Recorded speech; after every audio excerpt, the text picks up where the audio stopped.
আল্লাহ যে বললেন, আল্লাহ কোথায়? আরশে উঠেছেন।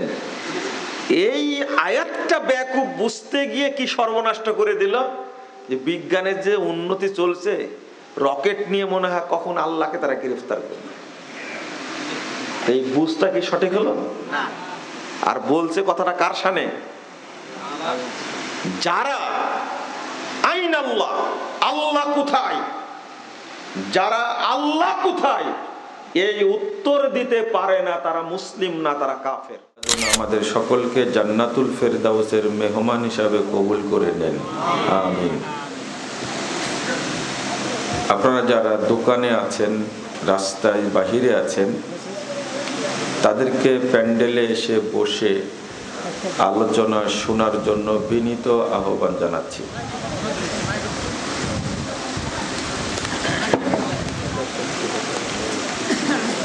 আপনারা এই গরমের দিনে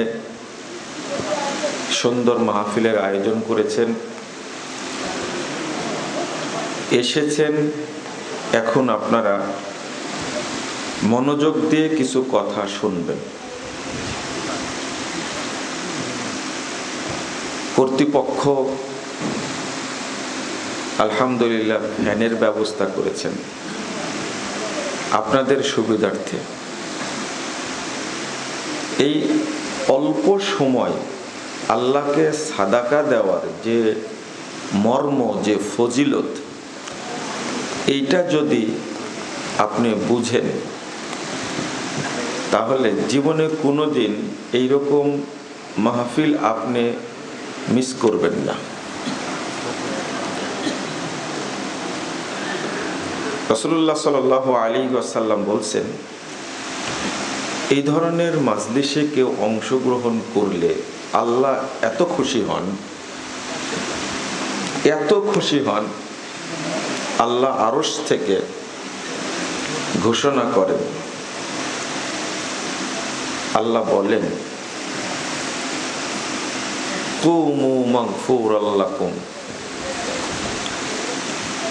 তোমরা যারা এখানে মাজলিসে অংশগ্রহণ করেছো, মাজলিস শেষ হয়ে গেছে, এখন চলে যাও, তোমাদের সবাইকে ক্ষমা করে দেওয়া হয়েছে। ওয়াবুদ্দিলাত সাইয়্যাতুকুম হাসানাত, ফাকাত বুদ্দিলাত, যেহেতু ক্ষমা হয়ে গেছে, এই জন্য তোমাদের পূর্বের সমস্ত পাপকে নেকি দ্বারা পরিবর্তন করে দেওয়া হয়েছে। এখন আর কোনো পাপ নাই, পাপগুলো কি হয়ে গেছে? নেকি হয়ে গেছে। সুবহানাল্লাহ।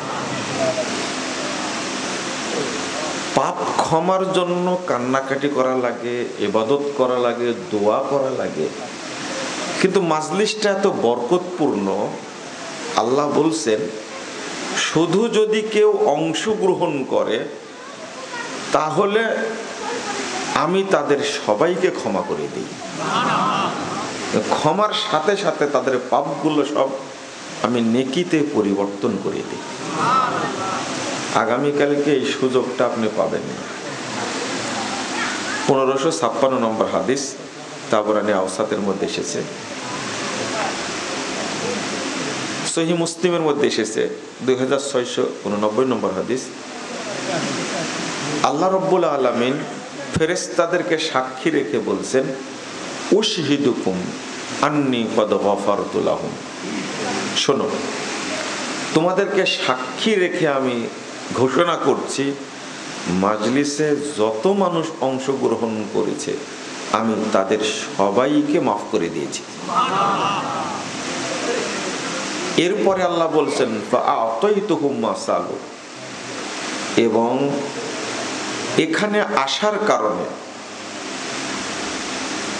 এবং তারা যা আমার কাছে চেয়েছে, যা চেয়েছে আমি তাদেরকে তাই দিয়েছি। আপনারা কি চেয়েছেন তা জানি না, তবে আমি বলেছি একটি কথা, যারা আয়োজন করেছেন এবং আমরা যারা অংশগ্রহণ করেছি, আল্লাহ তুমি আমাদের সবাইকে মাফ করে দাও। আমি আরেকটা কথা বলেছি, আল্লাহ তুমি আমাদেরকে জান্নাতুল ফেরদাউসের মেহমান হিসাবে কবুল করে নাও।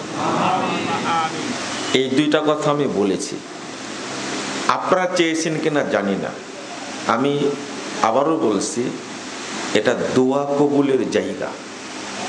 মাজলিসে এসে আপনি যা আল্লাহর কাছে বলবেন, আল্লাহ বলছেন ফাআতাইতুহুম মা সালু, যা চেয়েছে তোমরা সাক্ষী থাকো। ফেরেশতাদেরকে বলছে তোমরা সাক্ষী থাকো, ওরা যা চেয়েছে আমি তাই তাদেরকে দান করেছি। এইরকম দোয়া সালাতের মধ্যেও নাই এরকম কথা।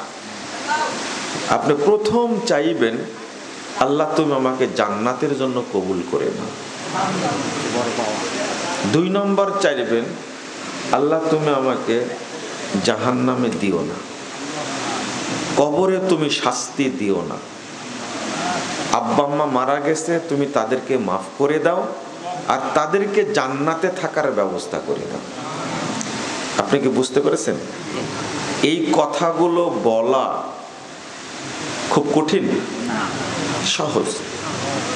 মাজলিসে এসে কথাগুলো বলবেন, আল্লাহ আজকেরটাও তো কবুল করতে পারে। এরপরে 3 নম্বর আর একটা কথা আল্লাহ বলছেন, ওয়া আজারতুহুম মিম্মাস্তাজারু, তারা এখানে আসার কারণে যে শ্রম দিয়েছে, কষ্ট পেয়েছে, সময় দিয়েছে, এই জন্য আমি তাদের পূর্ণ নেকি দান করেছি।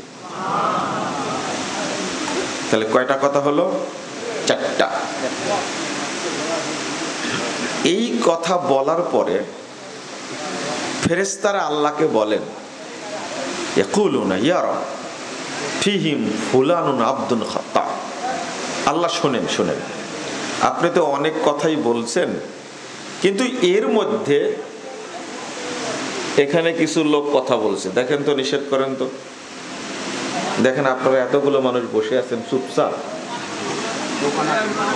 এদের বুদ্ধি কত কাঁচা দেখেন। ভদ্রতা মানুষ ভুলেই গেছে। হাদিসটা আবার শুন, কি বলছিলাম, যে মুহাম্মদুর রাসূলুল্লাহ সাল্লাল্লাহু আলাইহি সাল্লাম বলছেন, আল্লাহ বলছেন যে এই ফজিলত বলার পরে ফেরেশতারা অভিযোগ দিচ্ছে, আল্লাহ শোনেন, এদের মধ্যে একজন লোক এসে বসে গেছে, লোকটা বড় পাপী, খুব খারাপ মানুষ, আপনি তাকেও মাফ করে দিলেন। বুঝেন, ইন্নামা মাররাফা জালাসা মাহুম, লোকটা রাস্তা দিয়ে যাচ্ছিল, ও প্রোগ্রামে আসেনি, লোকগুলো দেখে সে নিজে বসে গেছে, কিন্তু খুব খারাপ মানুষ, বড় পাপী, আপনি কি তাকেও মাফ করে দিলেন? আল্লাহ বলছেন ওয়ালাহু গাফারতু, আমি ওকেও মাফ করে দিয়েছি। এরপরে আল্লাহ বলছেন হুমুল জুলাসা লা ইয়াশকা বিহিম জালিসুহুম, শোনো ফেরেশতারা, এখানে এমন কিছু মানুষ বসে আছে তারা আমার কাছে এত প্রিয়, এদের মধ্যে যে এসে বসে যাবে আমি তাকে মাফ করে দেব। তাহলে কথাগুলোকে বুঝতে পারলেন? একবারে সহজভাবে বলেছি, এখানে এসে বসলেই আল্লাহ মাফ করে দেবেন। এগুলো সব আল্লাহর কথা। তো খুব ভালো লাগছে, আরো ভালো লাগছে আজকের এই সাউন্ড সিস্টেমটা অনেক ভালো পেয়েছি, আলহামদুলিল্লাহ। আমাদের মনে হয় যে খেতে না দিক, কিন্তু সাউন্ড সিস্টেম আমরা ভালো দেই। অনেকদিন পরে হলেও এটা কৃতজ্ঞতা প্রকাশ করতে হয়। ভালো হলে কি কৃতজ্ঞতা, শুকর। মাল্লাম ইয়াশকুরিন নাস লাম ইয়াশকুরিল্লাহ, যে মানুষের প্রতি কৃতজ্ঞ না, বুঝতে হবে সে আল্লাহর কৃতজ্ঞতা প্রকাশ করে না। তা আপনারা সুন্দর ব্যবস্থা করেছেন, এর জন্য দোয়া করেছি। তো মাইক ম্যান বাদ যাবে কেন, তাই না? অবশ্যই, আলহামদুলিল্লাহ, বারাকাল্লাহ ফিকুম। তো আমি কিছু কথা বললে আপনারা একটা একটা করে শুনেন। শান্ত আছেন তো? প্রথমে একটা কথা বলি, এই দুইটা কোরআনই আমার কাছে রেখে দিয়েছেন, শরীফওয়ালা কোরআন। এখানে তো মেজাজটা গরম করে দিলে, গ্রামে আর কোনো কোরআন নাই,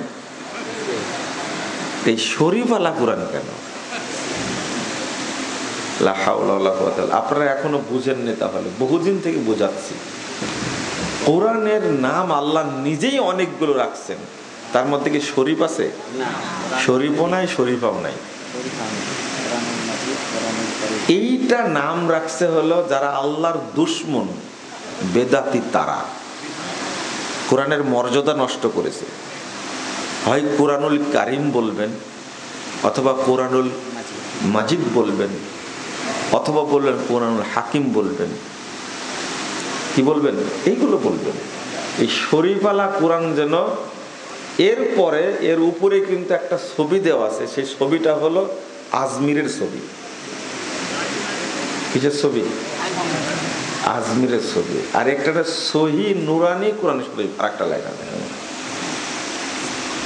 শুনে, এই অত্যাচারের কারণে আমরা আলহামদুলিল্লাহ কোরআন প্রিন্ট করেছি, দুইটা সাইড, একটা ছাত্রদের জন্য হেফজ কোরআন, আর একটা বড় যারা আপনারা বয়স্ক তাদের জন্য। তবে আমরা এখনো বিক্রি শুরু করিনি। কিছু ভাই ছাপাচ্ছেন অনেক দিন থেকে, আমাদের হাতেই আসছে না। তবে মানুষের চাহিদা আছে আলহামদুলিল্লাহ। আপনারা বলেন আল্লাহ যেন কবুল করেন, বলেন আমিন। আল্লাহ যেন কবুল করেন, আমিন।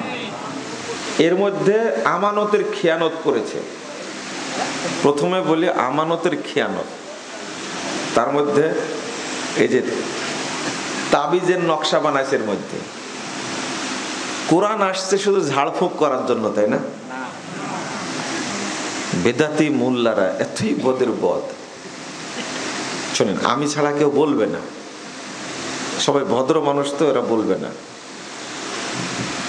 তো তারপরে দোয়া খতমিল কোরআন যোগ করেছে এর মধ্যে। তার মধ্যে মনে হচ্ছে বাপের পৈতৃক সম্পত্তি, নিজের বই। কোরআন আল্লাহর কালাম, কালাম আল্লাহর কালাম। এটা এর মধ্যে তুমি যোগ করলে কেন? আবার রুকু যোগ করেছে। কি যোগ করেছে? রুকু। আপনারা শুনে হতবাক হবেন না, বহু আগে বলেছে। এই কোরআনের মধ্যে রুকু যোগ করা, এটা আর এক বেহুদা কাজ হয়েছে। কয়টা রুকু আছে? 540। মাশাআল্লাহ, 540টা রুকু। কেন জানেন? রমাজান মাসে প্রত্যেক রাত্রিতে 20 রাকাতে 20 রুকু পড়বে। কয় রুকু? 20 রাকাতে 20 রুকু। খতম হয় কত রাত্রিতে? 27 রাত্রিতে। 27 দিয়ে 20 কে গুণ দেন, কত হয়? 540। এইটা করেছে বেদাতি মোল্লারা 400 শতাব্দী হিজরির পরে, 450 হিজরির দিকে করেছে। এটা উজবেকিস্তানের বুখারার কিছু মোল্লা এই কাজ করেছে। যে 20 রাকাতের জন্য এই জালিয়াতিটা করা হয়েছে, সেই 20 রাকাতে তো জাল, তাই না? এখন আপনারা বলবেন যে মক্কা মদিনায় তো চালু আছে। চালু আছে না, এটা কিন্তু নাই এখন আর। করোনার বছর থেকে 20 রাকাত গেছে। এখন হয় 10 3 13 রাকাত। 13 রাকাতের কথাও হাদিস আসছে। মুস্তাদরাক হাকিমের একটা হাদিস আছে। আপনি 13 রাকাত পড়েন, 11 রাকাত পড়েন, 9 রাকাত পড়েন, হাদিস আছে। কিন্তু যেটা নাই সেটা আমরা পড়তে পারি না। এই 20 রাকাত পড়ার জন্য, এইটাকে জায়েজ করার জন্য কোরআন হিসাব করেছে। কথা কি বুঝতে পারছেন? আমি কিন্তু এইটা জানাই দিছি মানুষকে আজ থেকে 6-7 বছর আগে, যে কোরআনের মধ্যে রুকু যোগ করাটা ঠিক না। আমি এই পর্যন্ত রাখলাম এখানে। এই মোল্লাদের বেদাতি সাংকেতিক চিহ্নগুলো ঢুকায় কোরআনের মর্যাদাটা নষ্ট করেছে। কথা বুঝতে পারলেন? শরীফ আলা কোরআন যেন আর না থাকে, মনে থাকবে তো? রাগ করলেন মনে, তাই না? রাগ করেন আপনি, রাগ করছেন তো শুনে করবেন, আলহামদুলিল্লাহ, তাও তো ভালো। শুনে গালি দিচ্ছেন এটা কিন্তু ভালো, কিন্তু না শুনে গালি দেওয়া এটা কি? আমাকে তো গালি দেই, এটা আমার অভ্যাস হয়ে গেছে। আর একটা হলো আপনারা তাফসিরুল কোরআন নাম রাখছেন, এটা ভবিষ্যতে এই নামটা রাখবেন না। আপনারা ইসলামী জালসা দেন বা ইসলামী সম্মেলন দেন বা মাহফিল দেন, তাফসির কোথায় হয়? 16টা এলেম না জানলে তাফসির করা যায় না। বর্তমান যুগের তাফসির মাহফিলটা হলো ফাঁকিবাজি। তাফসির মাহফিলের কোনো বিষয় লাগে না, যত মিথ্যা কথা সব তাফসির মাহফিলে হয়। আমরা কি তাফসির করতে আসছি? যে কথাগুলো বলবো খালি একটার পর একটা শুনবেন আর মেনে চলার চেষ্টা করবেন, ইনশাআল্লাহ। এটা কোনো কাহিনী চলবে না। ওই যে ইউসুফ জুলেখার কাহিনী, বিয়ে শাদী দিবে, জেল খাটাবে, প্রেম। প্রেম হলো পবিত্র, কারণ এই প্রেম করেছেন ইউসুফ নবী, তাই না? বুড়ারা আছেন না এখানে, জানেন না? প্রেম করেছেন ইউসুফ নবী, গল্প শুনেছেন? এটা বক্তারা তো বলে। এটা এই ইউসুফ আলাইহিস সালামের সাথে এই জুলেখার মতো এইরকম বাজে মহিলার সাথে বিয়ে হওয়ার সম্ভাবনা আছে? এই তো, এই কথাটা বুঝবে কে? এটা হলো তাফসির মাহফিল। নাউযুবিল্লাহ। তাফসির মাহফিল হলো সুলাইমান আলাইহিস সালাতু ওয়াস সালাম আল্লাহকে বললেন যে তোমার মাখলুককে আমি এক সন্ধ্যা খাওয়াবো, অনুমতি দাও। আল্লাহ বললেন যে তুই পারবা না। পিড়াপিড়ির কারণে আল্লাহ বললেন যে ঠিক আছে, তুমি খাও এক সন্ধ্যা। 6 মাস যাবত রান্না করলেন, 50 কিলোমিটার ব্যাপী হলো কি খানা, খানার স্তূপ। 6 মাস যাবত রান্না করেছে। সাগর থেকে এক মাছ উঠে এক লোকমায় সব খেয়ে ফেলেছে। তো কিন্তু ও কিন্তু হা করে আছে। সুলাইমান আলাইহিস সালাম বললেন তুই হা করে আছিস কেন? বলছে এইরকম আমাকে এক লোকমা খাবার দেন আল্লাহ প্রতিদিন 70,000 লোকমা। আবার সুবহানাল্লাহ বলতেছেন আপনারা? যান কুলি করে আসেন, যান। কেবলে এক লোকমা হয়েছে, এখনো বাকি আছে কত? তখন সুলাইমান আলাইহিস সালাম সেজদায় পড়ে গেলেন, আল্লাহ ভুল হয়েছে, মাফ করো। যে সুলাইমান আলাইহিস সালামকে ওই বক্তার মতো গাধারাম আল্লাহর সাথে পাল্লা দেবে, বলেন তো দেখি? সুলাইমান আলাইহিস সালাম কত বড় নবী জানেন? তার বাপের নাম হলো কি? দাউদ আলাইহিস সালাম। এত বড় নবী সম্পর্কে এই বাজে ঘটনা বলা, এটা কি উচিত, বলেন তো দেখি? এটা হলো তাফসির মাহফিল, যেটা আপনারা শুনতে চান, তাই না? আমাদের কাছে কিন্তু দারুণ দারুণ ঘটনা আছে, আমরাও পারি। আমি এক বক্তব্যে 1 ঘন্টা 40 মিনিট বক্তব্য দিয়েছি, সব মিথ্যা কথা বলেছি। কতক্ষণ বলেছি? 1 ঘন্টা 40 মিনিট বলেছি, সব জাল হাদিস, মিথ্যা কথা বলেছি। ওই দিন কোনো সহি হাদিসই বলেছি, শুধু মানুষকে জানানোর জন্য। দেখেন কত জাল হাদিস আছে, কত মিথ্যা কাহিনী আছে। রাগ করলেন আপনারা? না, সঠিকটা জানতে হবে। আপনি সুলাইমান আলাইহিস সালাম মতো মানুষকে অপমান করবেন কেন? তার বাপ দাউদ আলাইহিস সালাম তাফসির মাহফিল, তাফসির করছে হুজুর। দাউদ আলাইহিস সালাম জাবুর পড়তে পড়তে হঠাৎ করে জানলার পাশে দাঁড়াচ্ছেন, একটা পাখি ধরার জন্য। চোখ পড়েছে, নদীতে গোসল করছে একটা মহিলা, দেখতে খুব সুন্দরী, নাম হলো আউরিয়ার বউ।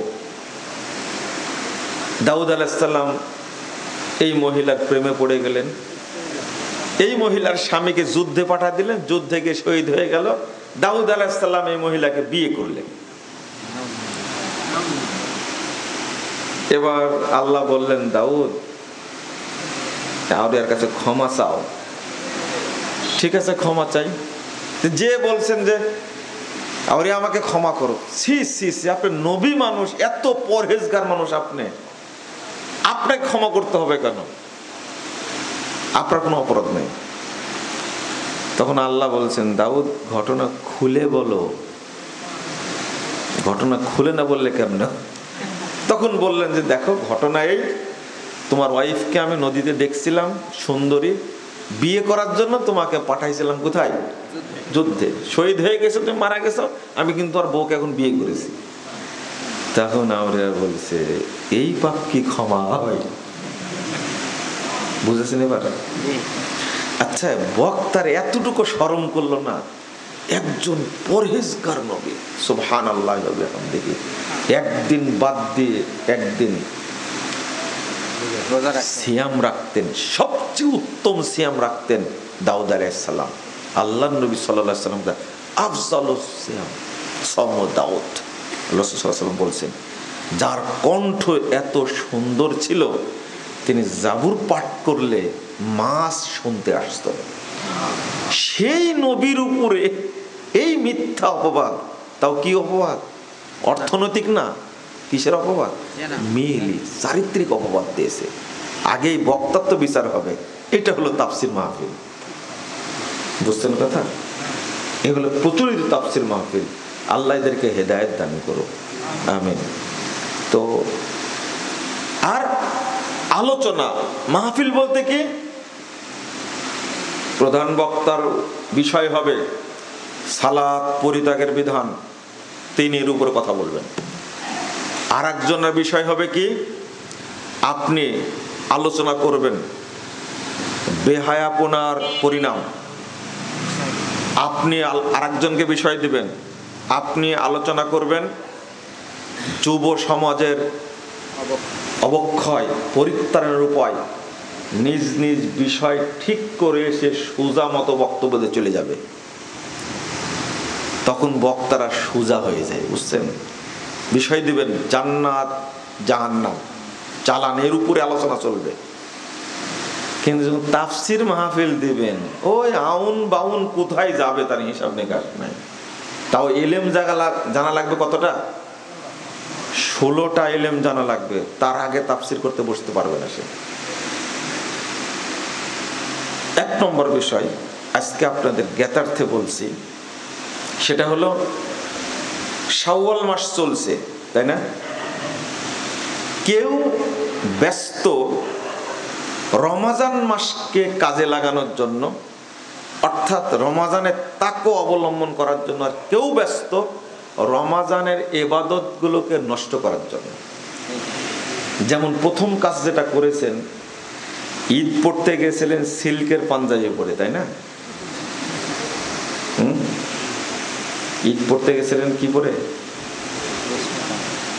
সিল্ক মানে কি জানেন? রেশম পাঞ্জাবি। হয়েছে আপনার গায়ের পাঞ্জাবিটা দেখেন, রেশমের পাঞ্জাবি। কিন্তু এটাকে হালাল না হারাম? তা হারাম জিনিস পরে আপনি ঈদগাহে গেলেন কেন? আপনার প্রথম ব্যর্থতা এটা। পুরুষের জন্য রেশম হারাম, আপনি সিল্ক পরলেন। মিশ্রিত সিল্ক পরা যাবে না। আপনার যতই বলে সুতা মিক্সড আছে, না না, একজন ব্যক্তি পড়তে পারবে ওই ব্যক্তি যে ব্যক্তির পুরো শরীরে ঘা। কথা বুঝতে পারছেন? ঘা, পুরুষ মানুষ পুরো শরীর ঘা হয়েছে, মোটা পোশাক পরতে পারে না, তার জন্য চিকন রেশমের কাপড়টা জায়েজ। আর আরেকটা হলো ছিঁড়ে গেছে, তালি লাগা দেবেন রেশমের কাপড় দিয়ে, এটা জায়েজ। বুঝতে পারলেন? কিন্তু আপনি সিল্কের পাঞ্জাবি দিব্যি, নতুন টাটকা পাঞ্জাবি, 10,000 টাকা দাম। ঈদের পাঞ্জাবি একটা হলো ঈদের পাঞ্জাবি, আর একটা বৈশাখের পাঞ্জাবি, তাই না? মানুষ বিপদে পড়ে গেছে এবার যে আমি ঈদের বাজার করব না বৈশাখের বাজার করব, কারণ কাছাকাছি না, কয়েকদিন পরেই তো আসতেছে পহেলা বৈশাখ, তাই না? রমাজানের তারাবি, সিয়াম, তেলাওয়াত, সাদাকা, ইতিকাফ, ফিতরা নষ্ট করার টাইম আসছে আগামী পহেলা বৈশাখ। বুঝতে পারলেন? আগে থেকে রেডি হয়ে আছেন যে বউকে বৈশাখী শাড়ি কিনে দিবেন, তাই না? আর আপনি বৈশাখী কি ইলিশ খাবেন। দেখেন ইবলিশ শয়তান কিভাবে আপনাকে ধোঁকা দেয়, এটা খেয়াল করবেন। কিভাবে ধোঁকা দেয় আপনাকে, মানে ইবাদতটা নষ্ট করার একটা গভীর চক্রান্ত হলো ইবলিসের। কিন্তু এক শ্রেণীর মানুষ আছে যারা সিয়াম রমাজানের করার পরে আরো 6টা সিয়াম করার জন্য চিন্তা করছে, 2 দিন পরে শুরু করব, কেউ এখনই শুরু করেছে। এখানে একটা মাসালা, সেটা হলো 6টা সিয়াম একসঙ্গে যদি করতে পারেন তাহলে এটা অনেক উত্তম। টানা একসঙ্গে 6টা করে নেবেন, এর মধ্যে সোমবার বৃহস্পতিবার পড়বে, আপনি এই সোমবার বৃহস্পতিবার সিয়ামেরও আপনি নেকি পেয়ে যাবেন। আর একটা করতে পারেন, আপনি সোমবার বৃহস্পতিবার মিলায় রাখবেন, 6টা সিয়াম মিলায় রাখবেন, 3 সপ্তাহে 6টা করবেন। 3 সপ্তাহ পাওয়া যাচ্ছে না? নিয়াত করবেন যে আমি শাওয়ালেরও করছি, সাথে যেন কিসের সওয়াব পাওয়া যায়, সোমবার বৃহস্পতিবারও কি। এই 2টা দিন আল্লাহ জান্নাতকে খোলা রাখেন। তুফতাহু আবওয়াবুল জান্নাহ ইয়াউমাল ইসনাইন ওয়া ইয়াউমাল খামিস। রাসূল সাল্লাল্লাহু আলাইহি ওয়াসাল্লাম বলেছেন জান্নাতকে সমস্ত দরজাগুলো খোলা রাখা হয় সোমবার এবং বৃহস্পতিবারের দিনে। আপনি এই 2টা দিন রাখবেন, শাওয়ালের নিয়াত করে রাখবেন, তাহলে 2টারই সওয়াব হবে আপনার। 3 নম্বর কথা হলো, আপনারা যারা 2-1টা সিয়াম বাদ পড়ে গেছে রমাজানের, হয় না এরকম? হয়।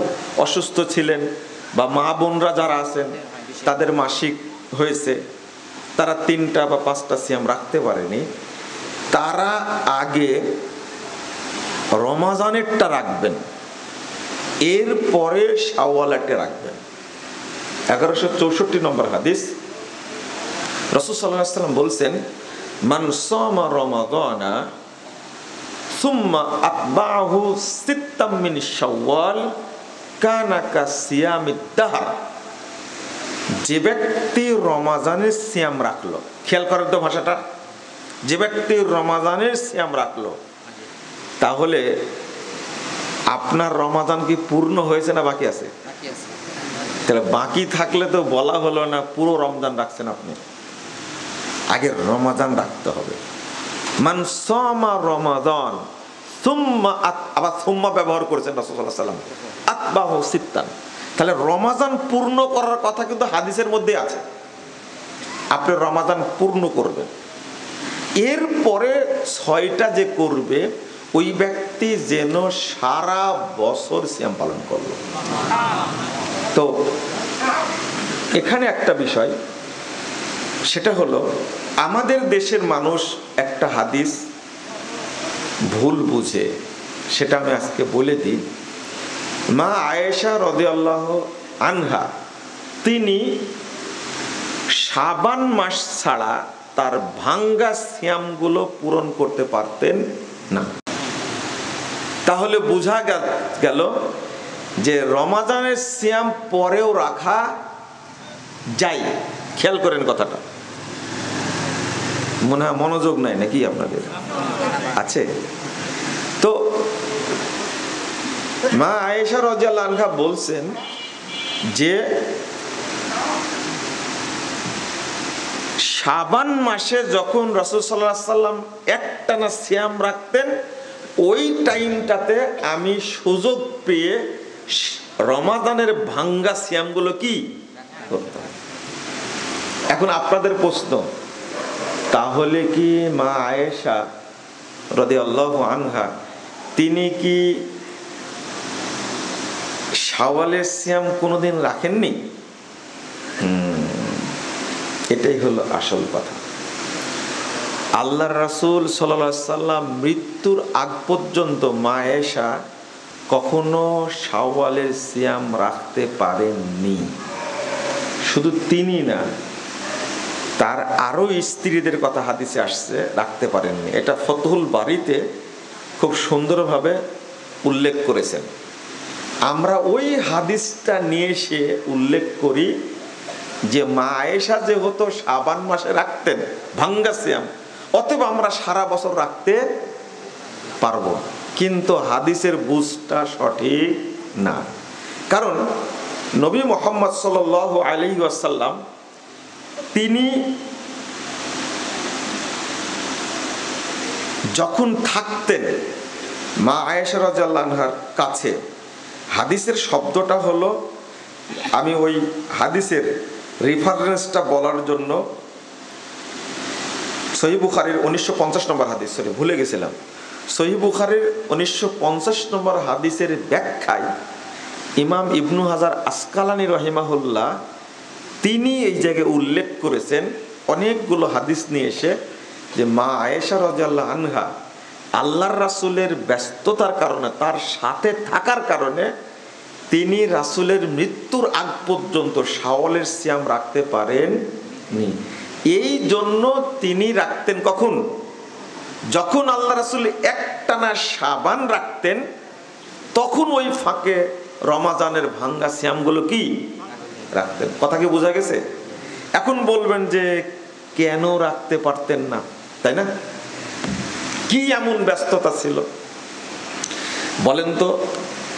নফল সিয়াম জরুরি না স্বামীর খেদমত জরুরি? হ্যাঁ। আবার মহিলারা খেপে যায় না আমার উপরে। মহিলাদের স্বামীর আগে একটা কাজ আছে, শুধু মহিলাদের জন্য স্বামীর আগে একটা কাজ আছে, সেটা হলো ফরজ সালাত।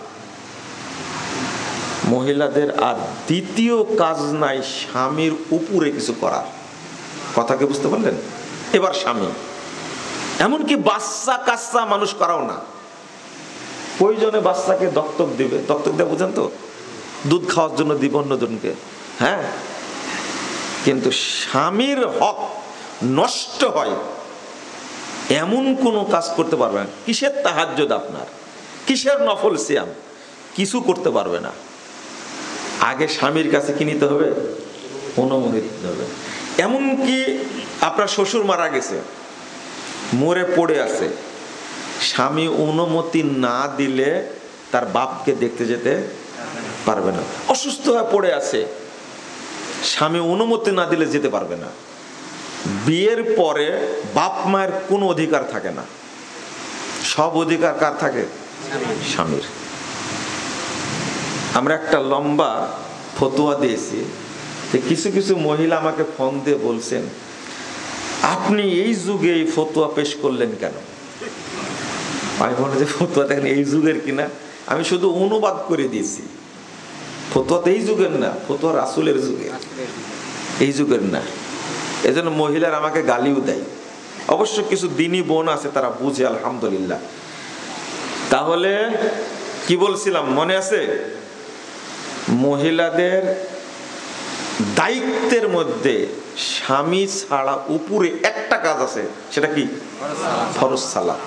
সুন্নাত পড়তে পারবে না, বুঝেন না কথা? এরপরে স্বামী, এরপরে কি? স্বামী। কারণ রাসূল সাল্লাল্লাহু আলাইহি ওয়াসাল্লাম বলছেন, যদি আল্লাহ ব্যতীত অন্য কাউকে সেজদা করার হুকুম থাকতো, নির্দেশ দিতাম, তাহলে কাকে সেজদা করতে হতো? স্বামীকে। আমি জানি যে বক্তব্য রেগে যাবে, কিন্তু কথাটা তো বলা লাগবে, তাই না? তো নফল সিয়াম রাখবেন আগে আয়েশা রাদিয়াল্লাহু আনহা না নবী সাল্লাল্লাহু আলাইহি ওয়াসাল্লামের সাথে থাকবেন? কখন যে আল্লাহ রাসূল আসবেন এটা জানতেন না। এই জন্য তিনি নফল সিয়াম করতে পারতেন না। কিন্তু রাসূলুল্লাহ সাল্লাল্লাহু আলাইহি ওয়াসাল্লাম করতেন শাবান মাসে একটানা সিয়াম রাখতেন। তখন সব স্ত্রী জানতেন এখন কি তিনি সিয়াম রাখবেন। এখন আমরা কি ছাড় পেয়ে গেছি, আমরা এখন কি ওই রমাদানের ভাঙ্গা সিয়ামগুলো কি করতে পারবো? রাখতে পারবো। বুঝটা ঠিক হয়েছে তো? বুঝেছেন তো? এই বুঝটা হলো সালাফদের বুঝ। কিন্তু আমরা হুজ্জতি করে হাদিসটা পেশ করছি। শুনেন, হাদিস নিজের মতো বোঝাটাও কুফরি। কথা কি বোঝা গেল? কোরআনের আয়াত নিজের মতো বোঝাটাও কুফরি, মানুষ কাফের হয়ে যাবে। হাদিস নিজের মতো বোঝাটাও কুফরি। হাদিস বুঝতে হবে যেভাবে বুঝেছেন রাসূল সাল্লাল্লাহু আলাইহি সাল্লাম, সাহাবায়ে কেরাম, তাবিঈনে ইজম, তাবিঈন, ঠিক ওইভাবে আমাদেরকেও কি বুঝতে হবে কোরআনের আয়াত। যেমন এক রাম ছাগল বুঝেছে কি জানেন? আর রহমান আলাল আরশি ইস্তাওয়া। রহমান কোথায়? কোথায়? আল্লাহ কোথায় আছেন? আরশে আছেন, তাই না? আরশে। এখন এক বলদ বলছে যে এরা আল্লাহকে আরশে রেখে দিছে। বিজ্ঞানের যে উন্নতি হচ্ছে, রকেট যেভাবে উপরে যাচ্ছে, একসময় হয়তো বিজ্ঞানীরা আল্লাহকে গ্রেফতার করে ফেলবে। কথা কেউ বুঝতে পারছে? আমি রাম ছাগল এমনি বললাম?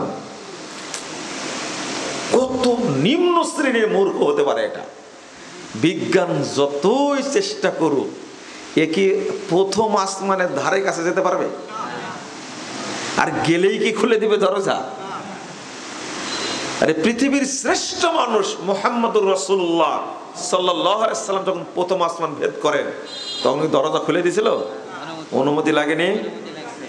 জিবরিল আমিন আছেন, তাও বলছেন ওমাম্মা জিবরিল তোমার সাথে কে? যে মুহাম্মদ সাল্লাল্লাহু আলাইহি সাল্লাম। তাকে কি নিয়ে আসার জন্য বলেছেন আল্লাহ? বলছে হ্যাঁ, তখন খুলে দিয়েছে। তো এই আয়াতটা আল্লাহ বলছেন আর রহমান আলাল আরশি ইস্তাওয়া, রহমান আরশের উপরে উঠেছেন। এই যে সমাসীন বলা যাবে না, হ্যাঁ বলবেন আল্লাহ উঠেছেন, কারণ ইস্তাওয়া এটা মানে সিফাতে ফেলিয়া। সমাসীন বললে ফেলের অর্থ হলো না উঠেছেন, হ্যাঁ তখন ইস্তাওয়া উঠলেন বা তিনি সুউচ্চ হলেন, এটা সিফাতে ফেলিয়া। সিফাতে জাতিয়া হলে জাতের মতো অর্থ করবেন। তো আল্লাহ যে বললেন আল্লাহ কোথায়? আরশে উঠেছেন। এই আয়াতটা বেকুব বুঝতে গিয়ে কি সর্বনাশ করে দিল যে বিজ্ঞানের যে উন্নতি চলছে, রকেট নিয়ে মনে হয় কখন আল্লাহকে তারা গ্রেফতার করবে। এই বুঝটা কি সঠিক হলো? আর বলছে কথাটা কার শানে? যারা আইন আল্লাহ, আল্লাহ কোথায়, যারা আল্লাহ কোথায় এই উত্তর দিতে পারে না, তারা মুসলিম না, তারা কাফের। কথাটা ভালো করে শুনেন, আবার শুনেন। আইন আল্লাহ, আল্লাহ কোথায়? 537 নম্বর হাদিস সহিহ মুসলিম। আল্লাহ কোথায়? তোমরা এত পড়াশোনা করে কি করবে? রাসূল সাল্লাল্লাহু আলাইহি সাল্লামের যুগের একটা বাচ্চা মহিলা, চাকরানী মহিলা, সেও জানতো আল্লাহু ফিস সামা, আল্লাহ কোথায়? আসমানে। আর 70 বছর বুখারী পড়াতে পড়াতে মাজা বাঁকা হয়ে গেছে, মুসলিম পড়াতে মাজা বাঁকা হয়ে গেছে। আল্লাহ কোথায় এই কথার উত্তর তারা জানে না। তো চাকরানী মহিলা তো তার চেয়ে অনেক ভালো, তাই না? সে তো জানতো। প্রথম প্রশ্ন, এই প্রশ্নের উত্তর জানতে হবে আগে। কারণ যে ব্যক্তি বিশ্বাস করে আল্লাহ সর্বত্র বিরাজমান, এই ব্যক্তি কাফের। এই ব্যক্তি কি? কাফের। আমার কথা না। যারা এই আকীদায় বিশ্বাসী, নবী গায়েব জানতেন, নবী এখনো মরেনি। কি? নবী এখনো মরেনি, কবরে জীবিত আছে। নবী মরেনি, এই আকীদা যারা পোষণ করে, নবী গায়েব জানতেন, এরা মুসলিম না, এরা কি? মুশরিক, এরা কাফের। এ কথা ভালো করে মনে রাখবেন। এদের পিছনে নামাজ হবে না, সালাত হবে না। আপনি প্রশ্ন করলেন আমাকে, একজন ফোনে প্রশ্ন করছে, আমি কেমনে জানবো তার আকীদা আল্লাহ সর্বত্র বিরাজমান? তিনি তাবিজের ব্যবসা করেন, তিনি মনে করেন হায়াতুন নবী। আমি বললাম যে আপনি ওই মসজিদে খুতবা শুনেন কত বছর যাবত? তখন তো মিথ্যা কথা বলতে পারছেন না। 15 বছর যাবত। তো 15 বছরে ইমামকে চিনেননি আপনি? ইমাম কি ওয়াজ করে বলেন তো? বলছে হ্যাঁ ইমাম তো বলে, যারা বলে নবী মাটির তৈরি তারা কাফের। লেনে বলে নবী কিসের তৈরি? ইমাম বলছে যদি কেউ বলে নবী মাটির তৈরি তাহলে সে কি হয়ে যাবে? বলছে কেউ যদি বলে নবী মারা গেছে সে কি কাফের। নাউজুবিল্লাহ। যে এই ওয়াজ শুনছেন আপনি 15 বছর যাবত, আবার উল্টা আমাকে প্রশ্ন করছেন ইমামের আকীদা কি আমরা কেমনে জানবো? বুঝলেন না মনে হয় কথাটা, তাই না? ও তো জানে ইমামের আকীদা কি, তার পিছনে সালাত হবে? কিয়ামত পর্যন্ত পড়েন সালাত হবে না। আমরা পড়ি লা হাওলা ওয়ালা কুওয়াতা ইল্লা বিল্লাহ, মুশরিকের পিছনে সালাত হয়? আর এইরকম খারাপ আকীদা আল্লাহ সম্পর্কে মুশরিকরাও করতো না, কাফেররা করতো না, যে আল্লাহ সর্বত্র বিরাজমান, আল্লাহ সব জায়গায় থাকে, আস্তাগফিরুল্লাহ, আল্লাহ নিরাকার। এটা মুশরিক কাফেররা এই বিশ্বাসটা করতো না। ইমাম ইবনে বাজ রাহিমাহুল্লাহকে প্রশ্ন করা হয়েছিল, মাইয়াতাকিদু আন্নাল্লাহা ফি কুল্লি মাকান হাল ইউসাল্লা খালফা, যে ব্যক্তি বিশ্বাস করে আল্লাহ সর্বত্র বিরাজমান তার পিছনে কি নামাজ হবে? তিনি উত্তর দিচ্ছেন, এক, মাইয়াতাকিদু আন্নাল্লাহা ফি কুল্লি মাকান ফাহুয়া যাল্লুন মুদিল্লুন কাফিরুন, যে বিশ্বাস করে আল্লাহ সর্বত্র বিরাজমান সে পথভ্রষ্ট, সে মানুষকে পথভ্রষ্ট করে, সে কাফের। লা ইউসাল্লা খালফা, তার পিছনে সালাত পড়া যাবে না। ওয়ালা ইউত্তাখাযু ইমামা, তাকে ইমাম নিযুক্ত করা যাবে না। বাল ইয়াজিবু আলাল মাসউলিন, বরং যারা মসজিদের দায়িত্বশীল কমিটির লোক তাদের উপরে ওয়াজিব হলো এই ইমামকে বিতাড়িত করা।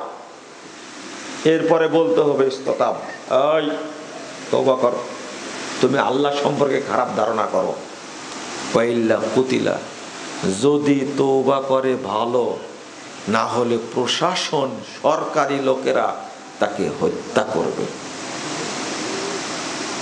ওয়াইল্লা কুতিলা আলা ওয়ালিল আমর। তাহলে ফতোয়াটা সহজ না, কড়া ফতোয়া। শোনেন, আমি যে কথা বলতে গেছিলাম মনে আছে? কোথায় বলতে গেছিলাম কথাটা? হাদিস বুঝতে হবে ওইভাবে যেভাবে বুঝেছেন রাসূলুল্লাহ সাল্লাল্লাহু আলাইহি সাল্লাম, যেভাবে বুঝেছেন সাহাবায়ে কেরাম, যেভাবে বুঝেছেন তাবেঈন ইজম, ঠিক কোরআনের আয়াত ওইভাবেই বুঝতে হবে। তাহলে আমরা বুঝলাম শাওয়ালের সিয়ামটা আগে করতে হবে না রমজানের ভাঙ্গাটা আগে করতে হবে? রমজানের ভাঙ্গাটা আগে করতে হবে। এইটা আপনারা করবেন, আল্লাহ যেন এই সিয়ামটা করার তৌফিক দান করেন, আমিন।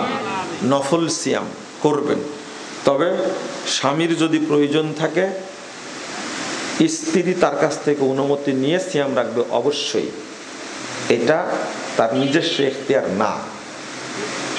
এখানে আর একটা কি কথা বলতে গিয়ে ভুলে গেলাম আমি, হ্যাঁ, এবার কি করবেন, যারা বাচ্চাকে দুধ দিচ্ছিলেন সিয়াম পালন করেননি, তাই না?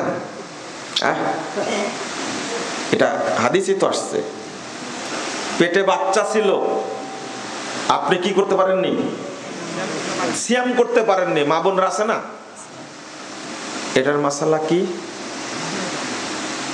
এইটার মাসালা হলো যখন সুস্থ হবে তখন এই মহিলা সিয়াম পালন করে নেবেন, যতটা ছাড়ছেন ততটা করে নেবেন, পুরো মাস ছাড়ছেন পুরো মাস করে নেবেন। এইটা হলো আসল কথা।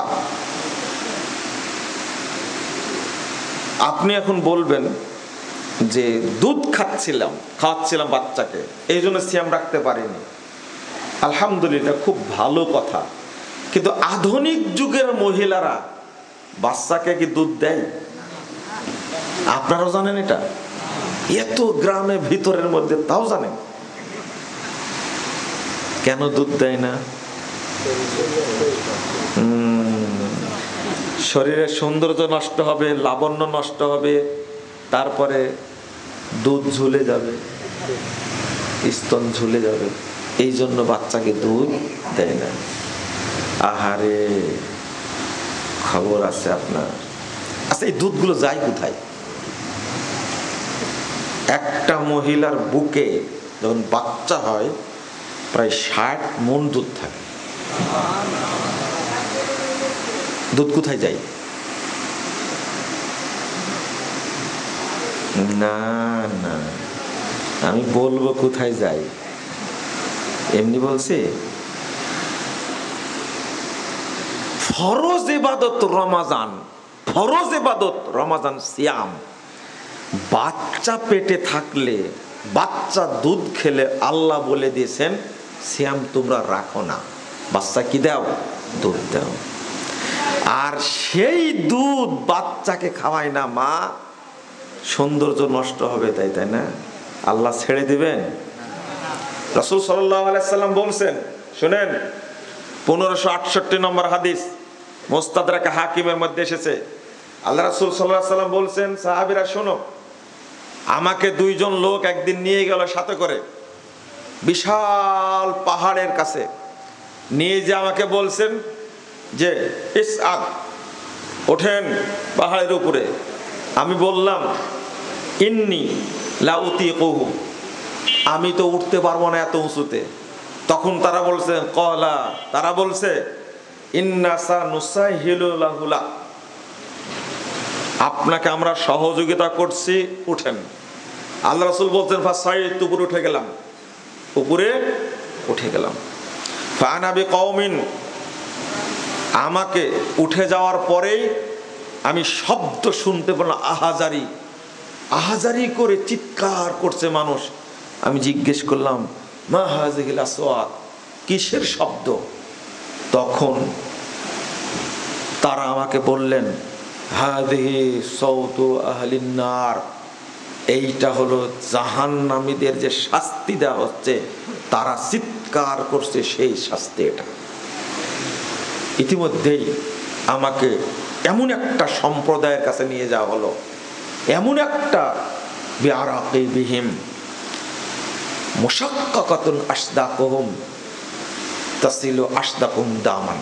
আল্লাহ রাসূল সাল্লাল্লাহু আলাইহি ওয়াসাল্লাম বলছেন, এরপরে আমাকে এমন একটা অঞ্চলে, বিশাল অঞ্চলে নিয়ে যাওয়া হলো।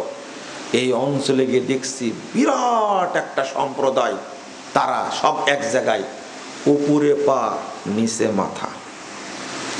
তাদের এই কলসা বোঝেন, গাল, ঠোঁট, ঘাড় কেটে দেওয়া হচ্ছে, চামড়া ছিলে দেওয়া হচ্ছে, আর তাদের শরীর থেকে মাথা দিয়ে স্রোতের মতো রক্ত বের হচ্ছে। তারা চিৎকার করছে, চিৎকার করে যখন তাদের গাল কেটে দেওয়া হচ্ছে, ঠোঁট কেটে দেওয়া হচ্ছে, তখন তারা চিৎকার করছে আর স্রোতের মতো রক্ত বের হচ্ছে। আমি তাদেরকে জিজ্ঞেস করলাম মান হাউলাই, এই বিশাল সম্প্রদায় এরা কারা? এদেরকে পা উপরের দিকে মাথা নিচের দিকে শাস্তি দেওয়া হচ্ছে। তখন তারা বলছেন হুমুল্লাযীনা ইফতিরুনা ক্বাবলা তাহিল্লাতি সাওমিহিম, এরা ওই সমস্ত লোক আপনার উম্মতের যারা রমজান মাসে সিয়াম না রেখে খাওয়া দাওয়া করছিল, আল্লাহ তাদেরকে এইভাবে জ্বলন্ত রেখে শাস্তি দিচ্ছেন। এরপর আল্লাহ রাসূল বলছেন, আমাকে বিশাল এক অঞ্চলে নিয়ে যাওয়া হলো, দেখলাম সেখানে শুধু উলঙ্গ মহিলা, নাউযুবিল্লাহ, উলঙ্গ মহিলা, তানহাসুল হাইয়াত, এই সমস্ত মহিলাদের স্তন বিশাল বিশাল সাপে কামড়াচ্ছে, সবল মারছে, লটুপুটু করে খাচ্ছে। উলঙ্গ মহিলা তাদের স্তন কামড়াচ্ছে, দুধ খাচ্ছে, বিশাল বিশাল জাহান্নামের সাপ। একটা বিশাল অঞ্চলে এই ধরনের জাহান্নামের মধ্যে উলঙ্গ মহিলাদেরকে দেখলাম, দেখছি একবারে সবল মেরে মেরে তাদের স্তন চিবাচ্ছে। আমি বললাম এরা কারা, মান হাওলাই, এরা কারা?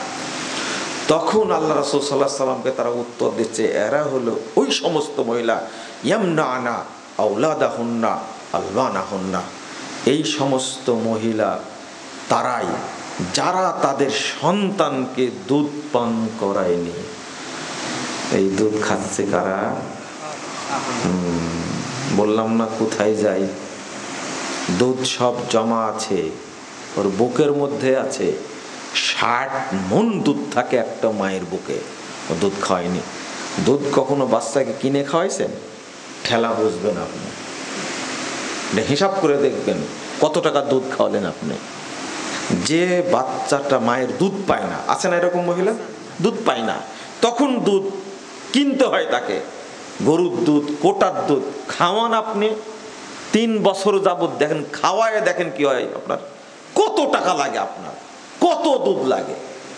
কিন্তু কোনো মা দুধ দিয়েই যায়, দুধ কিনা লাগে না। এই সন্তানগুলো হয় ভালো, মায়ের প্রতি বাপের প্রতি কি হয়, খাওয়াবেন ফিডার, হবে সিটার,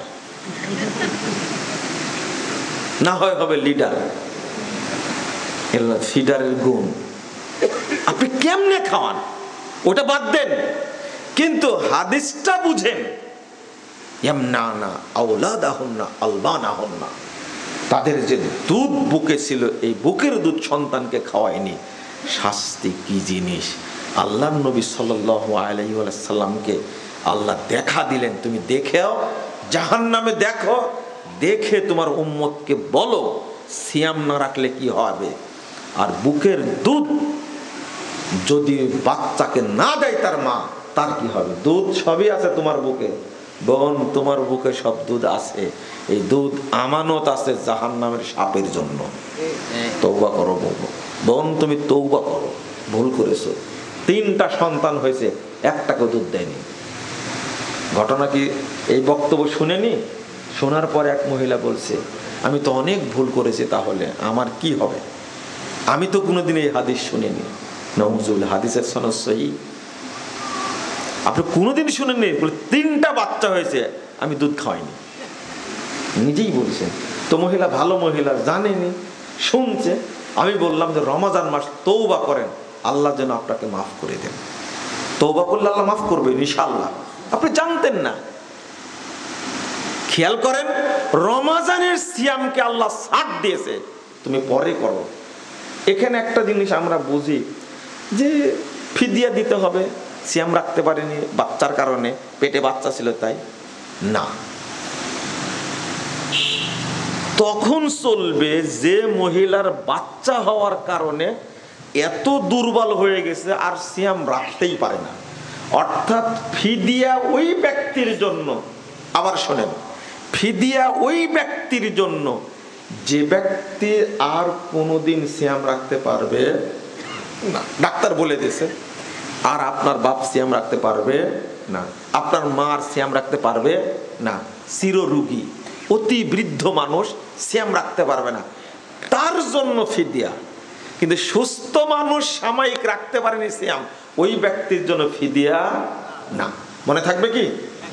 তখন এক সিয়ামের বিনিময়ে 1.5 কেজি করে চাউল দিবেন। কয় কেজি?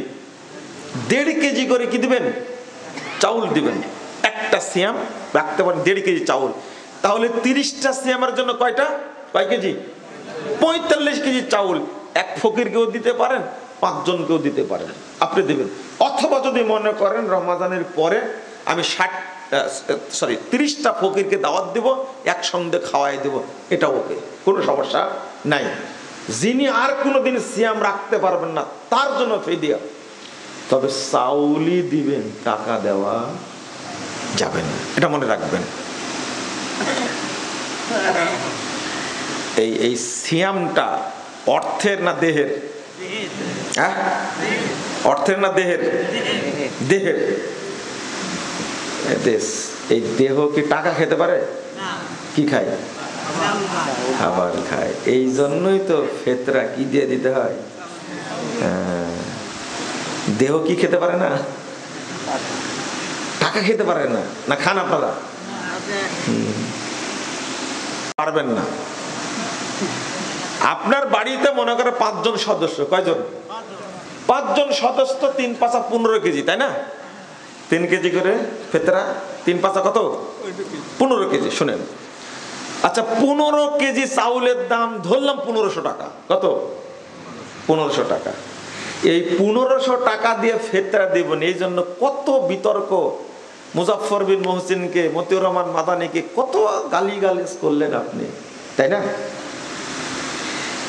কিন্তু একটা জিনিস খেয়াল করেছেন, এই 1500 টাকায় কত উপকার হবে মানুষের, কত উপকার হতে পারে। কিন্তু আপনার 5 লাখ টাকা যাকাত বের হলো, কয় লাখ টাকা? 5 লাখ টাকা যাকাত বের হলো।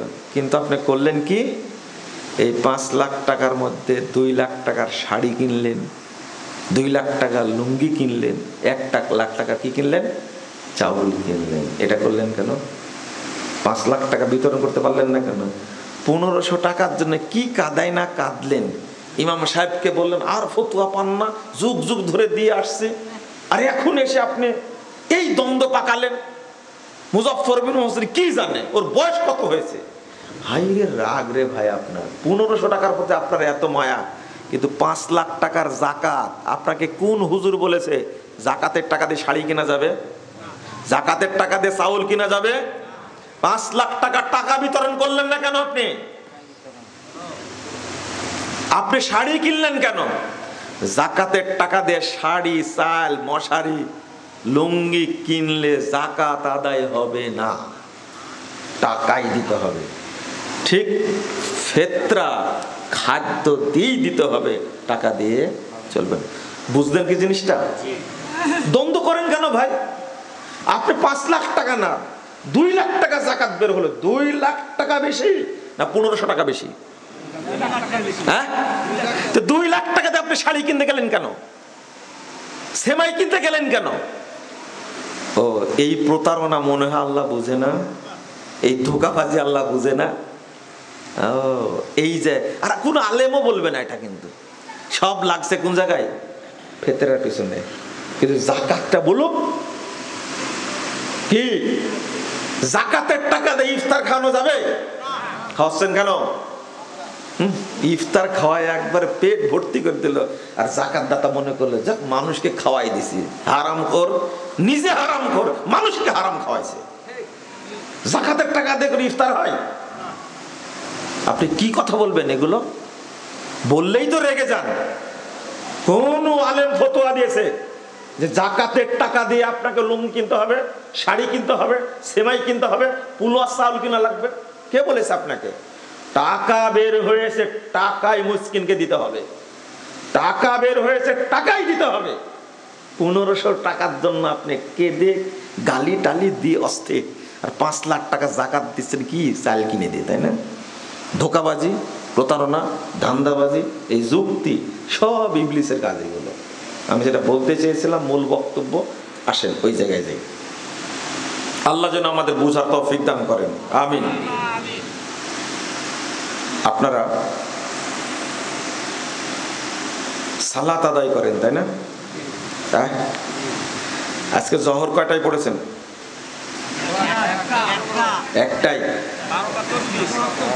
থামেন থামেন, আস্তে কথা বলেন, রাগ না করলেই হলো, রাগ করেন না। 1 ঘন্টা হয়ে গেছে। সালাত তো আদায় করেন আলহামদুলিল্লাহ সবাই, তাই না? আদায় করেন না? আপনার মসজিদ থেকে মুসল্লি হারাই গেছে না বাড়ছে? হারাই গেছে। বিজ্ঞপ্তি দিয়েছেন? বিজ্ঞপ্তি দেননি? হ্যাঁ, আমাদের মসজিদ থেকে কিছু মুসল্লি হারিয়ে গেছে, তাদেরকে পেলে আপনারা মসজিদে ফিরাই দিন, বিজ্ঞপ্তি দিয়ে দিবেন। শোনেন, এই মাসালাটা একটু জানার দরকার, শুধু একটু বলবো। আর সালাত সংক্রান্ত আর একটা কথা বলবো, সেটা হলো মুহাম্মদুর রাসূলুল্লাহ সাল্লাল্লাহু আলাইহি ওয়াসাল্লাম বলছেন, এদিক তাকা থাকেন, 351 নম্বর হাদিস, আহাদিসুল মুখতারার মধ্যে হাদিসটা আসছে। আর একটা হাদিস আসছে 22,128 নম্বর হাদিস, মুসনাদ আহমদের মধ্যে এসেছে, লা তাতরুকান্না সালাতান মাকতুবাতান মুতাআম্মিদান। একটা সালাত, কয়টা? একটা সালাত। কোন সালাত, কোন ফরজ সালাত তুমি ইচ্ছা করে ছেড়ে দিও না। ফাইন্নাহু মান তারাকা সালাতান মাকতুবাতান মুতাআম্মিদান ফাকাদ খারাজা মিনাল মিল্লাহ। যে ব্যক্তি ইচ্ছা করে এক ওয়াক্ত সালাত ছেড়ে দিল, ওই ব্যক্তি ইসলাম থেকে খারিজ হয়ে গেল। মানে কি হয়ে গেল? কাফের। শোনেন, এটা দ্বারা কি বুঝেছেন আপনি? মানে মনে করেন আজকে আপনার বয়স 60 বছর, নামাজ পড়েন নিয়মিত, কিন্তু আজকে আপনি জহর সালাতটা পড়তে পারেননি। 3:35 ওয়াক্ত হয়েছে। 3:35 ওয়াক্ত হয়েছে কিসের? আসরের। 3:35 হলেই আসর হয়ে যাবে, কিন্তু আপনি ইচ্ছা করে জহরটা পড়েননি। হয়তো গল্প করছিলেন, টুকটাক এটা সেটা করছিলেন। মা বোনরা আছে না? মা বোনরা আসছে কি? শুনে রাখেন, তারাও যেন শুনেন কথাটা, আপনারা শুনেন দয়া করে। এটা সালাত, অন্য কোন ইবাদত না, এটা সালাত। এমন ইবাদত এটা। তো ইচ্ছা করে গল্প আড্ডা মারছিলেন, গল্প করছিলেন, সালাতটা আপনি পড়লেন না ইচ্ছা করে। এখন 3:35 বেজে গেছে, এখন কি করবেন? কি করবেন? উত্তর দেন। আসর পড়বেন। জহরটা আগে, জহর তারপরে কি? ওই তালে আছে। আর সালাত এখন আপনাকে রেজিস্ট্রেশন করা লাগবে। বুঝেছেন কথা? রেজিস্ট্রেশন বুঝছেন তো? এবার মুসলিম হওয়া লাগবে। এখন আপনি কাফের। আপনি কি? কাফের। এখন আপনাকে কালেমা শাহাদাত পড়ে তওবা করে এখন আপনি আসর পড়বেন, আর জহর নেই, গেছে। এর নাম সালাত, এর নাম সালাত। আমি রেজিস্ট্রেশনের কথা বললাম তো রাগ করছেন আপনি। আচ্ছা, আপনি হলেন পরীক্ষা কেন্দ্রের হল সুপার। এই 10 তারিখে পরীক্ষা শুরু হবে, তাই না? আপনি হল সুপার। আপনার ছেলে জ্যামে পড়েছিল বা অ্যাক্সিডেন্ট করেছিল, করার কারণে 10টায় পরীক্ষা শুরু হয়েছে, শেষ হবে কয়টায়? 1টায়। এমন 1টায় গিয়ে হাজির হয়েছে পরীক্ষা দেওয়ার জন্য। আপনি কি করবেন? হ্যাঁ, পরীক্ষা দেওয়াবেন না? বাতিল। কি করবেন তাহলে? বলবেন কি, বাবা যা হয়ে গেছে তকদির আছে, বুঝ সুঝ দিয়ে পিঠে হাত বোলাতে, বাবা আগামী বছর আবার রেজিস্ট্রেশন করে পরীক্ষা দিও। কি বলেন না? আপনার বাপ যদি বোর্ড চেয়ারম্যান হয়, আপনাকে পরীক্ষা দেওয়াতে পারবে? হ্যাঁ, এটা দুনিয়ার আইন রে ভাই, এটা দুনিয়ার আইন। 10টা থেকে 1টা পরীক্ষায় 1টা বেজে গেছে, আর ঢুকতে দিল না হল সুপার। আচ্ছা, যদি পরীক্ষা একটা দিতে না পারেন, কাফের হয়ে যাবেন? কাফের হবেন? ওই পরীক্ষা দিলেও যা বর্তমানে, না দিলেও তাই। ফেল করলেও ঘুষ খাবে, পাশ করলেও কি ঘুষ খাবে, চুরি চামারি করেই খাবে। মনে করে ও মাস্টার্স পাশ করে বা বিসিএস কাটার হোক, ওই মানুষের টাকা মেরেই খাবে। এরা তো চোর, তাই না? এ কি কাফের হয়ে যাবে কি? কিন্তু সালাতটা যদি কি হয়ে যায়, কি হবে? কাফের হয়ে যাবে। আপনি পরীক্ষার ব্যাপারে অনেক অ্যালার্ট, কিন্তু সালাতের ব্যাপারে, ওই যে বিয়ানের সাথে গল্প করছিলেন, বুঝেননি? গল্প করছিলেন, আড্ডা টিপছিলেন আপনি, ইতিমধ্যেই জহরের সালার টাইম কি হয়ে গেছে? আরে ভাই, শুরু হয়েছে জহরের টাইম 12:10। কয়টায়?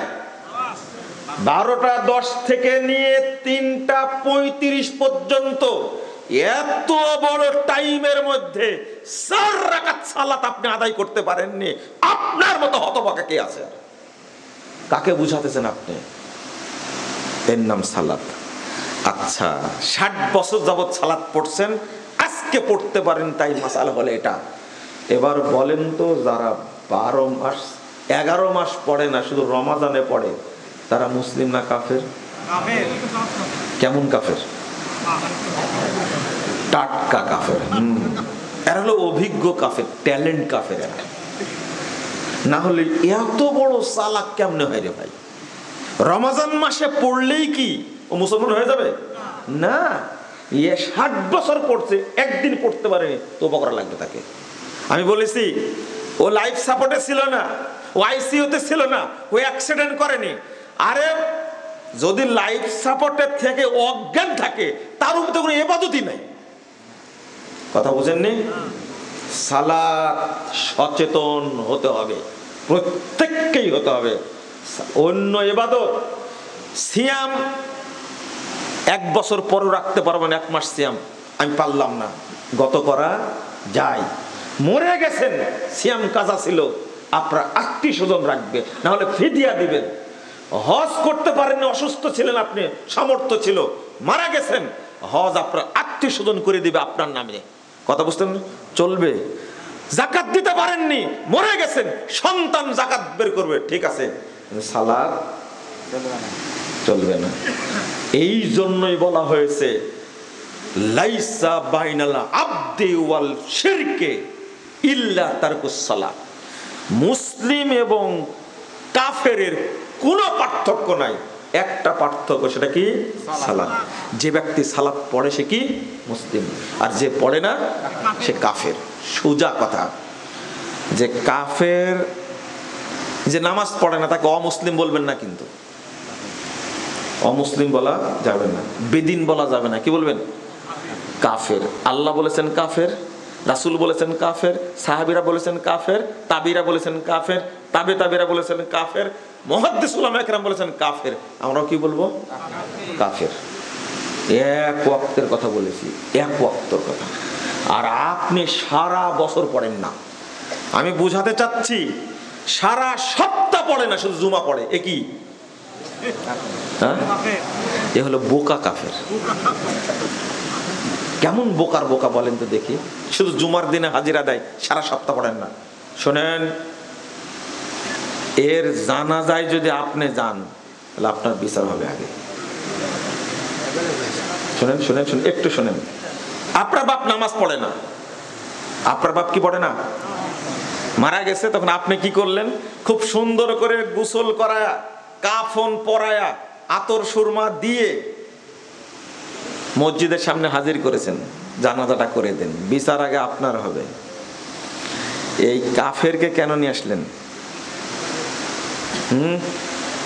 এই মুশরিককে কেন আসলেন? মুশরিক কাফের না, বেদিনের চেয়েও খারাপ। এ হলো মুরতাদ। এ কি? মুরতাদ। মুরতাদ বুঝেন? বেদিনের চেয়েও খারাপ বললাম কেন?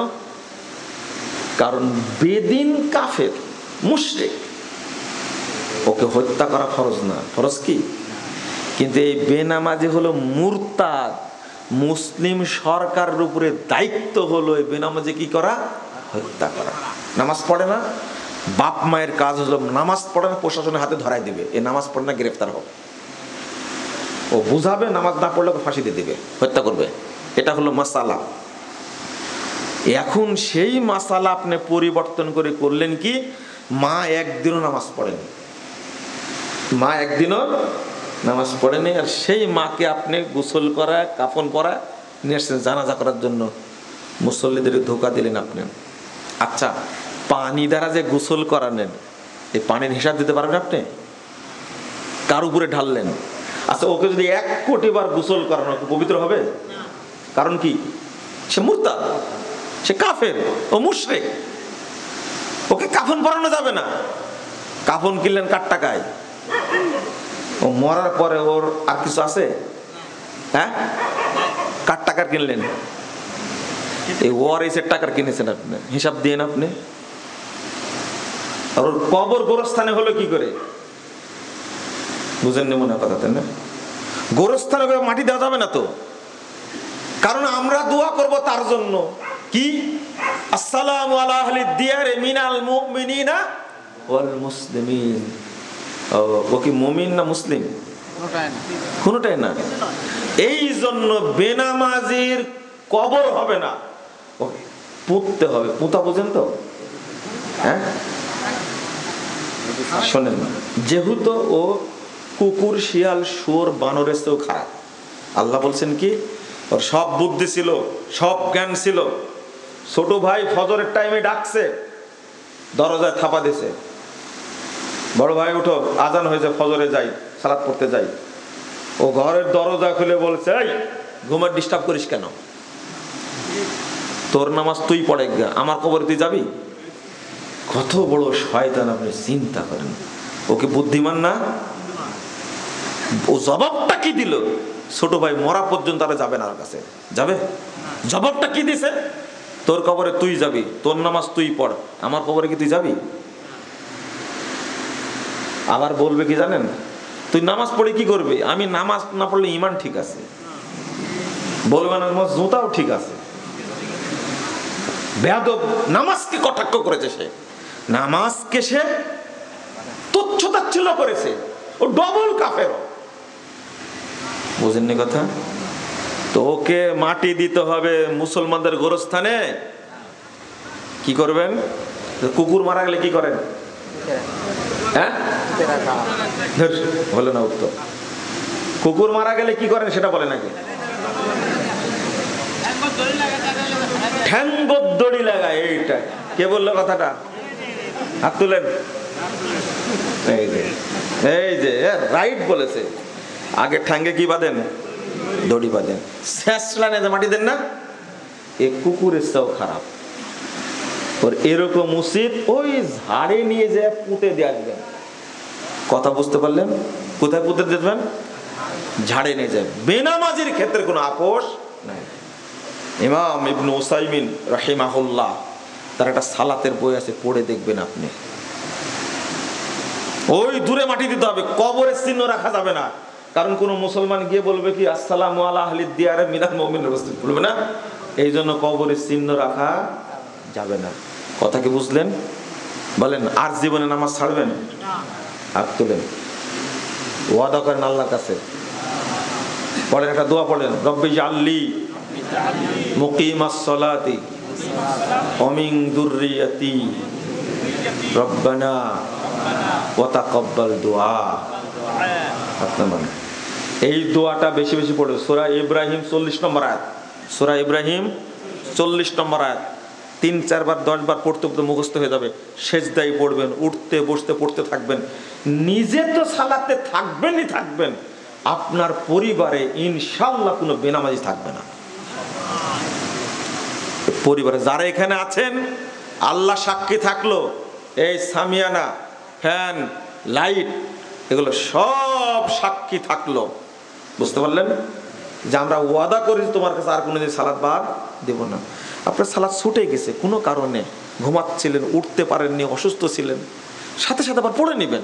এর জন্য কোনো টাইম, এর জন্য ফরজ সালাতের কোনো টাইম নাই। যখন ঘুম থেকে উঠলে তখনই পড়ে নেবেন। শেষ আলোচনা, সালাত আউয়াল ওয়াক্তে পড়ার চেষ্টা করবেন। বলেন ইনশাআল্লাহ। সালাত আউয়াল ওয়াক্তে পড়বেন। কেন বলছি কথাটা? আউয়াল ওয়াক্তে পড়বেন। আমরা আউয়াল ওয়াক্তের ব্যাপারে খুবই গাফেল, খুবই গাফেল। এই যে বললেন একটাই পড়েছেন, একটাই 12টা 10-এ ওয়াক্ত হয়েছে, একটাই পড়লেন কেন?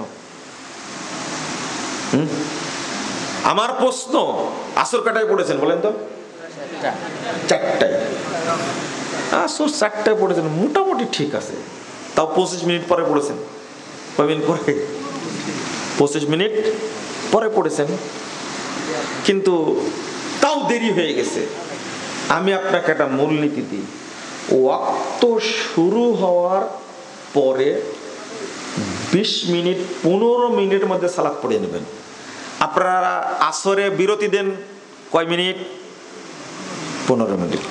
জহরে বিরতি দেন কয় মিনিট? হ্যাঁ, আমার জানা আছে না। এর সাথে বিরতি দেন কয় মিনিট?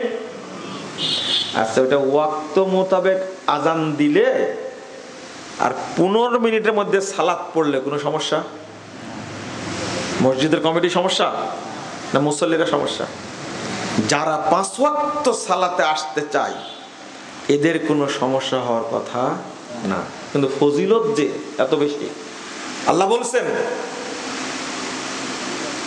লিকুল্লিন বিজহাতুন হুয়া মুওয়াল্লিহা ফাস্তাবিকুল খায়রাত। আল্লাহ বলছেন সালাতটা ওয়াক্ত হওয়ার সাথে সাথে দ্রুত পড়ে না, ফাস্তাবিকুল খায়রাত। 615 নম্বর হাদিস সহিহ বুখারীর মধ্যে এসেছে, মুহাম্মদুর রাসূলুল্লাহ সাল্লাল্লাহু আলাইহি সাল্লাম বলছেন লাউ ইয়ালামুনা মা ফিত তাহজির লাস্তাবাকু ইলাই। যদি লোকেরা জানতো ওয়াক্ত হওয়ার সাথে সাথে সালাত পড়ার মধ্যে কি পরিমাণ নেকি আছে, কি পরিমাণ বরকত আছে, কি মর্যাদা আছে, কি ফজিলত আছে, যদি জানতো তাহলে সব কিছু বাদ দিয়ে আগে সালাতটা পড়ে নিত। বরকতটা কি? বরকতটা কি?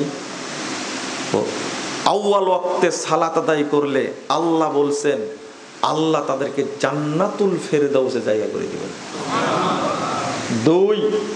311 নম্বর হাদিস, এই হাদিসটা অনুবাদ না করলে ভালো লাগবে না। তাবরানী কাবিরের মধ্যে এসেছে 7 জন লোক, কয়জন? 7 জন লোক সাহাবী, 7 জন সাহাবী একটা মসজিদে তারা হিলাম দিয়ে বসে আছে। কি করছে? হিসান দিয়ে বসে। ঠিক এই মুহূর্তে রাসূল সাল্লাল্লাহু আলাইহি ওয়াসাল্লাম গেছেন, যাওয়ার পর আল্লাহ রাসূল জিজ্ঞেস করতেন মা আজলাসাকুম, এই তোমাদেরকে কিসে বসা রাখছে, তোমরা কেন বসে আছো? তখন তারা উত্তর দিচ্ছে নান্তাজির সালাহ ইয়া রাসূলুল্লাহ, আল্লাহ রাসূল আমরা সালাতের অপেক্ষা করছি, ওয়াক্ত হলে কি পড়ে নেব, আমরা অপেক্ষা করছি। লোক কয়জন? 7 জন। আল্লাহ রাসূল একটু পরে ঘোরায়া বলছে, দেখে ঘোরায়া বলছে সাহাবীর টাকা দেন। 7 জনের টাকা বলছে হাল তাদরুন মায়াকুল রব্বুকুম, এই শোনো শোনো, আচ্ছা তোমাদের নিয়ে আল্লাহ কি বলছে তোমরা কি জানো? বুঝেননি কথা? আল্লাহ তোমাদের নিয়ে কি বলছে তোমরা কি জানো? মাযা ক্বালা রব্বুকুম, আল্লাহ কি বলছেন তোমাদেরকে নিয়ে? আল্লাহ। মাত্র 7 জন মানুষ সালাতের জন্য অপেক্ষা করছে। তাই রাসূল সাল্লাল্লাহু আলাইহি ওয়াসাল্লাম বলছেন খবর চলে আসছে আল্লাহর পক্ষ থেকে। তো কি বলছে আমরা তো জানি না।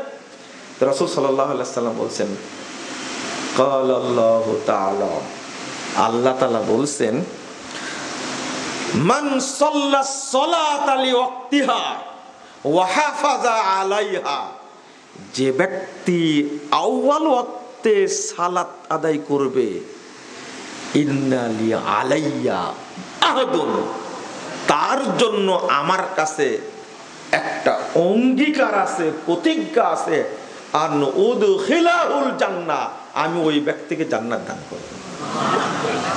7 জন ব্যক্তি অপেক্ষা করছে সালাতের জন্য, আল্লাহ তাদেরকে উৎসাহিত করছেন আমি এদেরকে কি দিব? জান্নাত দেব। তাহলে আউয়াল ওয়াক্তে সালাত পড়ার জন্য অপেক্ষায় থাকলে ওই ব্যক্তিরা আল্লাহর কাছে কত প্রিয় বলেন তো দেখি। সুবহানাল্লাহ ওয়া বিহামদিহি, আল্লাহ অপেক্ষা করছেন আমি তাদেরকে কি দেব? আন উদখিলাহুল জান্নাহ। যে ব্যক্তি আউয়াল ওয়াক্তে সালাত আদায় করবে, আউয়াল ওয়াক্তে সালাতকে পড়ে নিবে, তাকে আমি নিজে জান্নাত দান করব। রাসূল সাল্লাল্লাহু আলাইহি ওয়াসাল্লাম বলছেন, আবু দাউদের 430 নম্বর হাদিস, রাসূল বলছেন ক্বালাল্লাহু তাআলা, আল্লাহ তাআলা আমাকে বলছেন ফারাস্তু উম্মতি আলা উম্মতি খামসা সালাওয়াত, মুহাম্মদ শোনো আমি তোমার উম্মতের উপরে 5 ওয়াক্ত সালাতকে ফরজ করেছি। ওয়াহিদতু ইনদা আহাদা, আর আমি একটা অঙ্গীকার করে রেখেছি, প্রতিজ্ঞা করে রেখেছি, আমি একটা ওয়াদা করে রেখেছি, আন্নাহু মান জাগা ইউহাফিজ আলাইহিন্না লিওয়াক্তিহিন্না আদখালতুহুল জান্নাহ, যে ব্যক্তি আউয়াল ওয়াক্তে সালাত আদায় করে আমার কাছে আসবে, আমি ওয়াদা করেছি তাকে আমি জান্নাত দান করব। এটা আল্লাহর ওয়াদা। আল্লাহর ওয়াদা মানে উফ। আর একটা হাদিস এসেছে যারা আউয়াল ওয়াক্তে সালাত আদায় করবে তারা তাদের সাথে জান্নাতে যাবে, যে দলটি প্রথম রাসূলের সাথে জান্নাতে যাবে তাদের সাথে তারা জান্নাতে যাবে, বিনা হিসাবে জান্নাতে যাবে। আউয়াল ওয়াক্তে পড়বেন না, পড়বেন না আউয়াল ওয়াক্তে? চেষ্টা করেন, কমিটির লোকদের বোঝান যে আমাদের সহজ করে দেন। আউয়াল ওয়াক্তে সালাত পড়লে যে বরকত, কারণ আজানের টাইম হওয়ার পরে, সালাতের টাইম হওয়ার পরে সালাত পড়ার আগ পর্যন্ত আপনি যত কাজই করেন বরকত হবে না। আল্লাহর ডাক এসেছে, আগে আল্লাহর ডাকে কি দিতে হবে? সাড়া দিতে হবে, তারপরে আপনি অন্য কাজ করেন। কিন্তু আল্লাহর ডাকে সাড়া না দিয়ে আপনি যতই কাজ করেন, ব্যবসা করেন, আলু লাগান, গম বোনেন, মসুর বোনেন, আরো কত কিছু কাজ করেন, বরকত হবে না। আগে সালাত, আগে সালাত। এই হলো আউয়াল ওয়াক্তের মর্যাদা। কত হাদিস নেবেন। মুহাম্মদ রাসূলুল্লাহ সাল্লাল্লাহু আলাইহি ওয়াসাল্লাম বলেছেন, মান হাফাজা খামসা সালাওয়াত, যে ব্যক্তি 5 ওয়াক্ত সালাতকে হেফাজত করবে। কিভাবে? আলা উযুইহিন্না ওয়া রুকুইহিন্না ওয়া সুজুদিহিন্না ওয়া মাওয়াকিতিহিন্না। আল্লাহু আকবার। যে ব্যক্তি সুন্দর ওযু করবে, সুন্দরভাবে রুকু করবে, সুন্দরভাবে সিজদা করবে এবং ওয়াক্ত মনোযোগ পড়বে, আউয়াল ওয়াক্তে পড়বে, ওয়াজাবাত লাহুল জান্নাহ, তার জন্য জান্নাত ওয়াজিব হয়ে যাবে। আউয়াল ওয়াক্তে সালাত পড়ার অনেক ফজিলত, কিন্তু আপনারা পড়েন জোহরের সালাত 2:30টায়, আপনার বাড়ির মহিলারা পড়ে কয়টায়? একটা কি জানেন? মুসল্লিদের মধ্যে 6 ধরনের মুনাফিক আছে। কয় ধরনের? কাদের মধ্যে? মুসল্লিদের মধ্যে। মুসল্লিদের মধ্যে মুনাফিক আছে। কেন বললাম কথাটা কি জানেন? মুসল্লিদের মধ্যে মুনাফিক আছে কেন বললাম? ইমাম ইবনুল কাইয়িম রাহিমাহুল্লাহ হাদিস থেকে, কোরআনের আয়াত থেকে 6টা গুণ বের করেছেন। 1 নম্বর গুণ, আল কিয়ামু আল কাসলিলা কিয়ামিহা, সালাত পড়তে যেতে অলসতা করে। আজান হয়েছে, ইকামত হয়েছে, আপনার এপাশ ওপাশ করতে আছেন, যেতে যেতে 2 রাকাত নেই। এ হলো মুনাফিক। লা হাওলা ওয়ালা কুওয়াতা ইল্লা বিল্লাহ। এই অভ্যাস যেন না থাকে। আত-তাখাল্লুফু আনিল জামা, জামাতে যায় না, বাড়িতে পড়ে, জামাতে যায় না। অন্ধ সাহাবীকে আল্লাহ ছুটি দেননি, আর আপনাকে ছুটি দিবে? আর একটা হলো তাখিরুস সালাহ, সালাত দেরিতে পড়া। আপনার ওয়াইফের জন্য কি মসজিদ জরুরি? জামাত জরুরি? কি আজান জরুরি? 12টা 10 ওয়াক্ত হয়েছে, আপনার ওয়াইফকে বলবেন, আব্দুল্লাহর মা শোনো, তুমি আগে জোহরটা পড়ো, আসরের টাইম হয়েছে, আসরটা পড়ো, তারপর অন্য কাজ করবা। তুমি 3টায় জোহর আসর একবারে পড়বা। বলেন তো এখানে কেউ আছেন কি আজকে আপনার ওয়াইফকে জোহর পড়তে দেখছেন কয়টায়? কয়টায় পড়েছে বলেন তো দেখি? হ্যাঁ? আর যদি বলেন তো নামাজই পড়ে না, কয়টায় পড়েছে হিসাব না, তাহলে কাফের। কেউ বলতে পারবেন না আজকে কয়টায় পড়েছে? শরম করছেন? শোনেন, অধিকাংশ মহিলাকে খাটান শুধু আপনারা।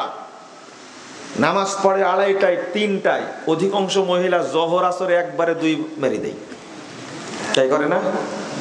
হাই রে, রাসূল সাল্লাল্লাহু আলাইহি ওয়াসাল্লামের যুগের মহিলারা কত ভালো ছিল, তারা জান্নাতকে কিভাবে ভাবতো। সুবহানাল্লাহ, সুবহানাল্লাহ।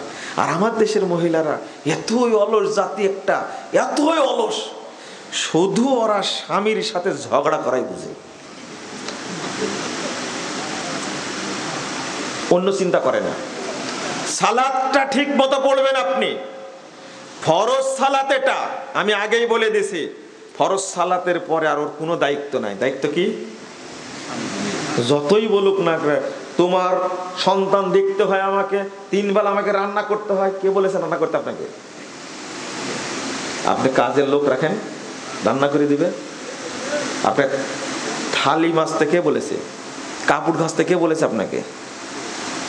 আমি বলেছি সন্তানও মানুষ করা যাবে না যদি স্বামীর খেদমতে কি হয়, ত্রুটি হয়। কোথায় দিয়ে আসবে?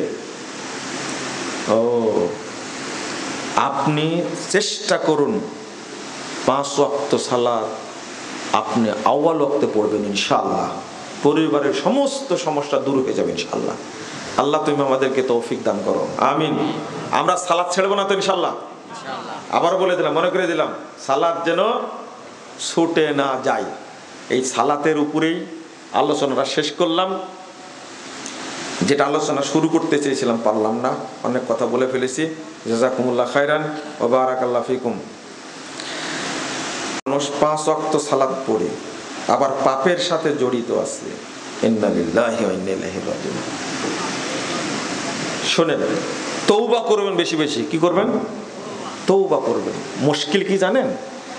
আপনি সালাত পড়েন, মজা পান না। সালাত পড়েন, মজা পান না। কেন মজা পান না?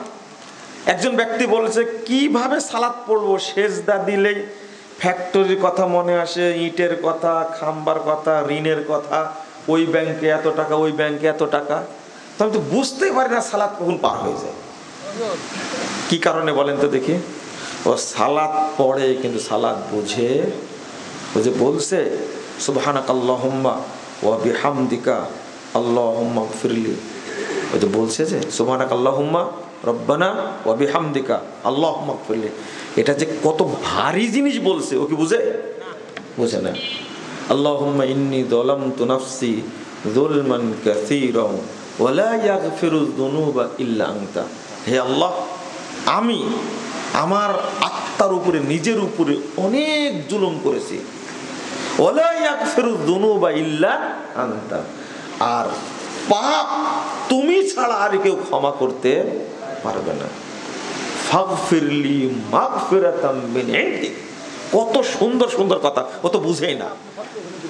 আপনি যখন সালাত পড়েন তখন ভিতরে দোয়া যেগুলো আছে সেগুলো অর্থ জানিয়ে নেবেন। কি করে নেবেন? অর্থ জানলে আপনার মন আর ফ্যাক্টরিতে যাবে না। আপনার মন আর কোথায় যাবে না? ফ্যাক্টরিতে যাবে না। আপনি তো অর্থটা জানেন না। আল্লাহুম্মা গফিরলি যামবি কুল্লাহ দিক্কাহু ওয়া জিল্লাহু ওয়া আউওয়ালাহু ওয়া আখিরাহু ওয়া আলানিয়াতাহু ওয়া সিররাহু। কত সুন্দর কথা। আল্লাহ, তুমি আমার সব পাপ ক্ষমা করে দাও। বড় পাপ, ছোট পাপ, আগের পাপ, পরের পাপ, প্রকাশ্যে করা পাপ, গোপনে করা পাপ, সব পাপ ক্ষমা করে দাও। এটাকে আপনি বুঝেন? সালাত কি মুনাজাত না? সালাত মুনাজাত না? সালাতের মধ্যে যতক্ষণ ছিলেন ততক্ষণ কি মুনাজাত। তো মুনাজাত কি বুঝে করেন না না বুঝে করেন? ও, বুঝে করেন, তাই না? আপনি বুঝে করছেন মুনাজাত। আল্লাহ, আমার 10টা বেটির প্রয়োজন, আমাকে বেটি দিয়ে। বুঝে করলেন? 10টা মেয়ে দরকার, আমাকে 10টা মেয়ে দাও। এটা কি বুঝে করলেন মুনাজাতটা না না বুঝে করলেন? মেয়ে আছে 4টা, এখনো চাচ্ছেন কয়টা? এটা কি বুঝে করলেন না বুঝে করলেন? বুঝে করার নাম কি? মুনাজাত। সালাতের মধ্যে দোয়াগুলো আপনাকে শিখতেই হবে, জানতে, অর্থ জানতে হবে, তাহলে আপনার ওই মাঠে মন যাবে না। কিন্তু আমরা করেছি কি, এটা হুজুরদের লীলা খেলা, হুজুরদের খেলা। আসসালামু আলাইকুম রাহমাতুল্লাহ, আসসালামু আলাইকুম রাহমাতুল্লাহ, আল্লাহুম্মা আমিন। চুপচাপ বসে আছে। আর আপনারা কি বলছেন? আল্লাহুম্মা আমিন, আল্লাহুম্মা আমিন। আর হুজুর দোয়া করছে, আল্লাহ 4 মাসের বেতন বাকি। আর আপনারা বলছেন কি? আল্লাহুম্মা আমিন। এই যে সালাত পড়ে যে নেকি করলেন, সালাতের পরে মুনাজাত মারি দিয়া সব কি? সব বাতিল, বাতিল, বাতিল, বাতিল। এটা ইবলিসের চক্রান্ত। খুব সাবধান, দলিল বুঝে ইবাদত করবেন। সালাতের মধ্যে দোয়া, সালাতের পরে হলো জিকির। আল্লাহুম্মা আনতাস সালাম ওয়া মিনকাস সালাম তাবারাকতা ইয়া জাল জালালি ওয়াল ইকরাম। এটা কি জিকির না? এটা আল্লাহু লা ইলাহা ইল্লাহুল হাইয়ুল কাইয়্যুম। এটা কি জিকির? লা ইলাহা ইল্লাল্লাহু ওয়াহদাহু লা শারীকা লাহু লাহুল মুলকু ওয়া লাহুল হামদু ওয়া হুয়া আলা কুল্লি শাইইন কাদির। লা হাওলা ওয়া লা কুওয়াতা ইল্লা বিল্লাহ। লা ইলাহা ইল্লাল্লাহ ওয়া লা না'বুদু ইল্লা ইয়্যাহু ওয়া লাহুন নি'মাতু ওয়া লাহুল ফাজলু ওয়া লাহুস সানাউল হাসান। লা ইলাহা ইল্লাল্লাহু কি মুখলিসিনা লাহুদ্দিন ওয়া লাউ কারিহাল কাফিরুন। এটা কি জিকির না? আল্লাহুম্মা লা মানিয়া লিমা আতাইতা ওয়া লা মুতিয়া লিমা মানাতা ওয়া লা ইয়ানফাউ জাল জাদ্দু মিনকাল জাদ। এটা কি জিকির না? তাহলে সালাতের পর কি হবে? জিকির। আর সালাতের মধ্যে কি হবে? দোয়া। এমন কি প্রথম দোয়া পড়ে হুজুরেরা, যেটা রব্বানা আতিনা ফিদ দুনিয়া হাসানা ওয়া ফিল আখিরাতি হাসানাতা ওয়া কিনা আযাবান্নার, বলে না? এই দোয়াটা আল্লাহ রাসূল পড়তেন, তাশাহুদের পরে দরুদের পরে তাবরানির মধ্যে সহিহ হাদিস আসছে, রব্বানা ফাগফির লানা যুনুবানা ওয়া কাফির আন্না সাইয়্যাতিনা ওয়া তাওয়াফফানা মাআল আবরার। বলে না হুজুরেরা? আল্লাহ রাসূল সাল্লাল্লাহু আলাইহি ওয়াসাল্লাম এই দোয়া পড়তেন সালামের আগে। জানি না আমরা। এই যে প্রশ্নটা করেছেন, নামাজও পড়ি আবার কি পাপের সাথে জড়িত। আপনি সালাত বুঝে পড়বেন, ইনশাআল্লাহ আপনার রোগ থাকবে না। 7 ভাগে কুরবানি দেওয়া যাবে কি? যাবে। মৃত বাবার নামে উমরা করা যাবে কি?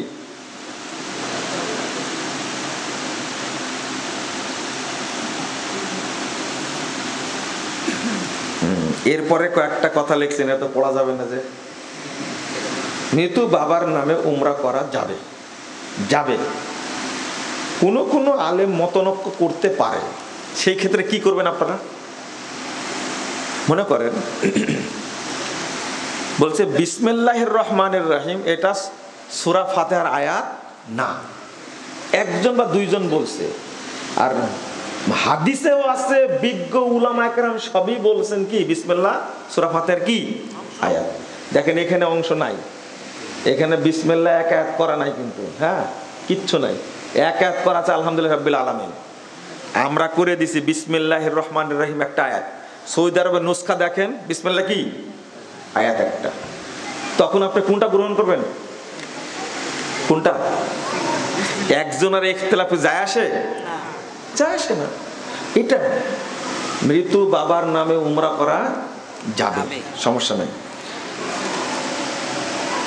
রেজাউল করিম আবরার বলেছেন লা মাযহাবের গোষ্ঠীরা সুন্নাত নামাজ পড়ে না, আমি এদের নাম দিয়েছি নাপিত নাকি, ইবাদত ছুটু করা এদের কাজ।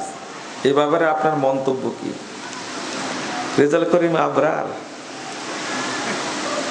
সারা দিনই মিথ্যা কথা বলে, কথা বুঝেননি? ইবলিস শয়তানকে সেট করে দিয়েছে। হ্যাঁ, মানে ইবলিস তো ঘুমাচ্ছে এখন কোথায়? আটলান্টিক মহাসাগরের নাকে তেল দিয়ে ঘুমাচ্ছে। এইরকম বড় বড় মিথ্যুক যদি থাকে তাহলে ইবলিসের কোনো কাজ থাকে? এই যে কথাটা বলেছে, যারা এক রাকাত বেতের পড়ে তাদেরকে কাফের বলেছে, জানেন এটা? আস্তাগফিরুল্লাহ, আস্তাগফিরুল্লাহ। তাহলে বোঝা গেল রেজাউল করিম আবরারের বক্তব্য আপনারা শোনেন, তাই না? কান পচায় ফেলেছেন আপনারা,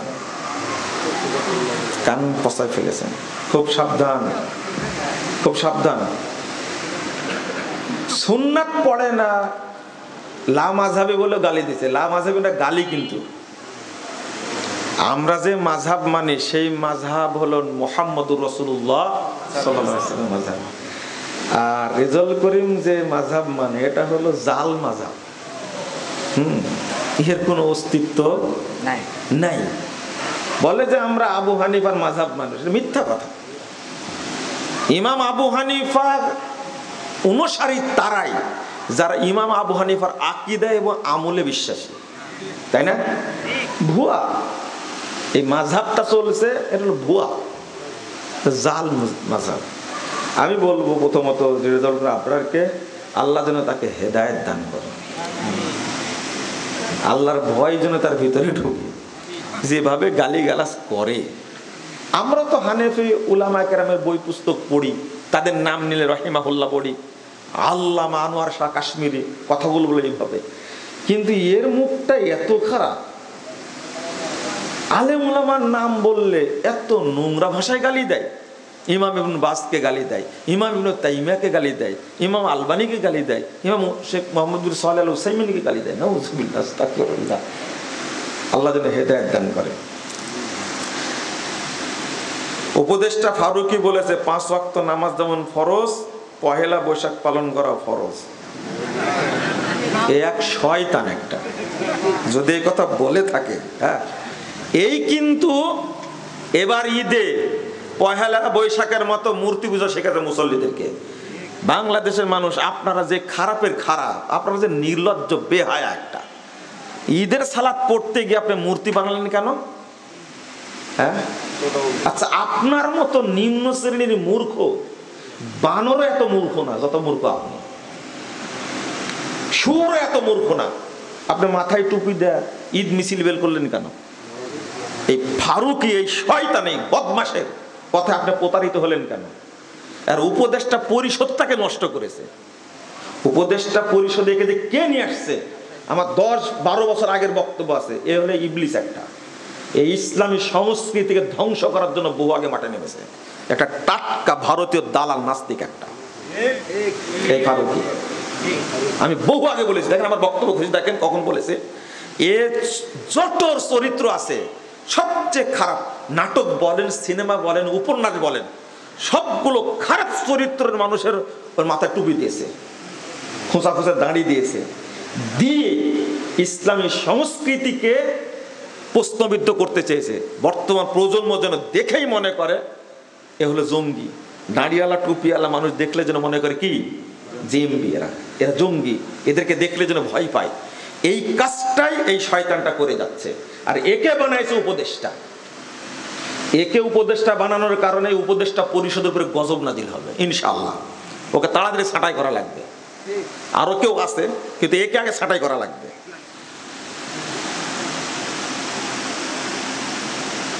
হামাস বাহিনী মুজাহিদ কে পোস্ট করেছে এটা? ওই এক বক্তার নাম নিয়ে বলেছে, ভালো হয়ে যাও তোমরা। আর এক বক্তার নাম নিয়ে বলেছে যে অমুক ব্যক্তির কাছে এলিম নেওয়া যাবে। আমার একটা মূলনীতি শুনে রাখেন, বলে দিয়েছি, যাদের মানহাজ ভালো না, যাদের আকীদা ভালো না, তাদের বক্তব্য শোনা যাবে না, বই পড়া যাবে না, নাজায়েজ একবারে। কথা বোঝা গেছে? মুহাদ্দিস উলামায়ে কেরাম বলছেন, বেদাতি আলেম কি বলে একটু দেখি তো। বুঝেননি কথা?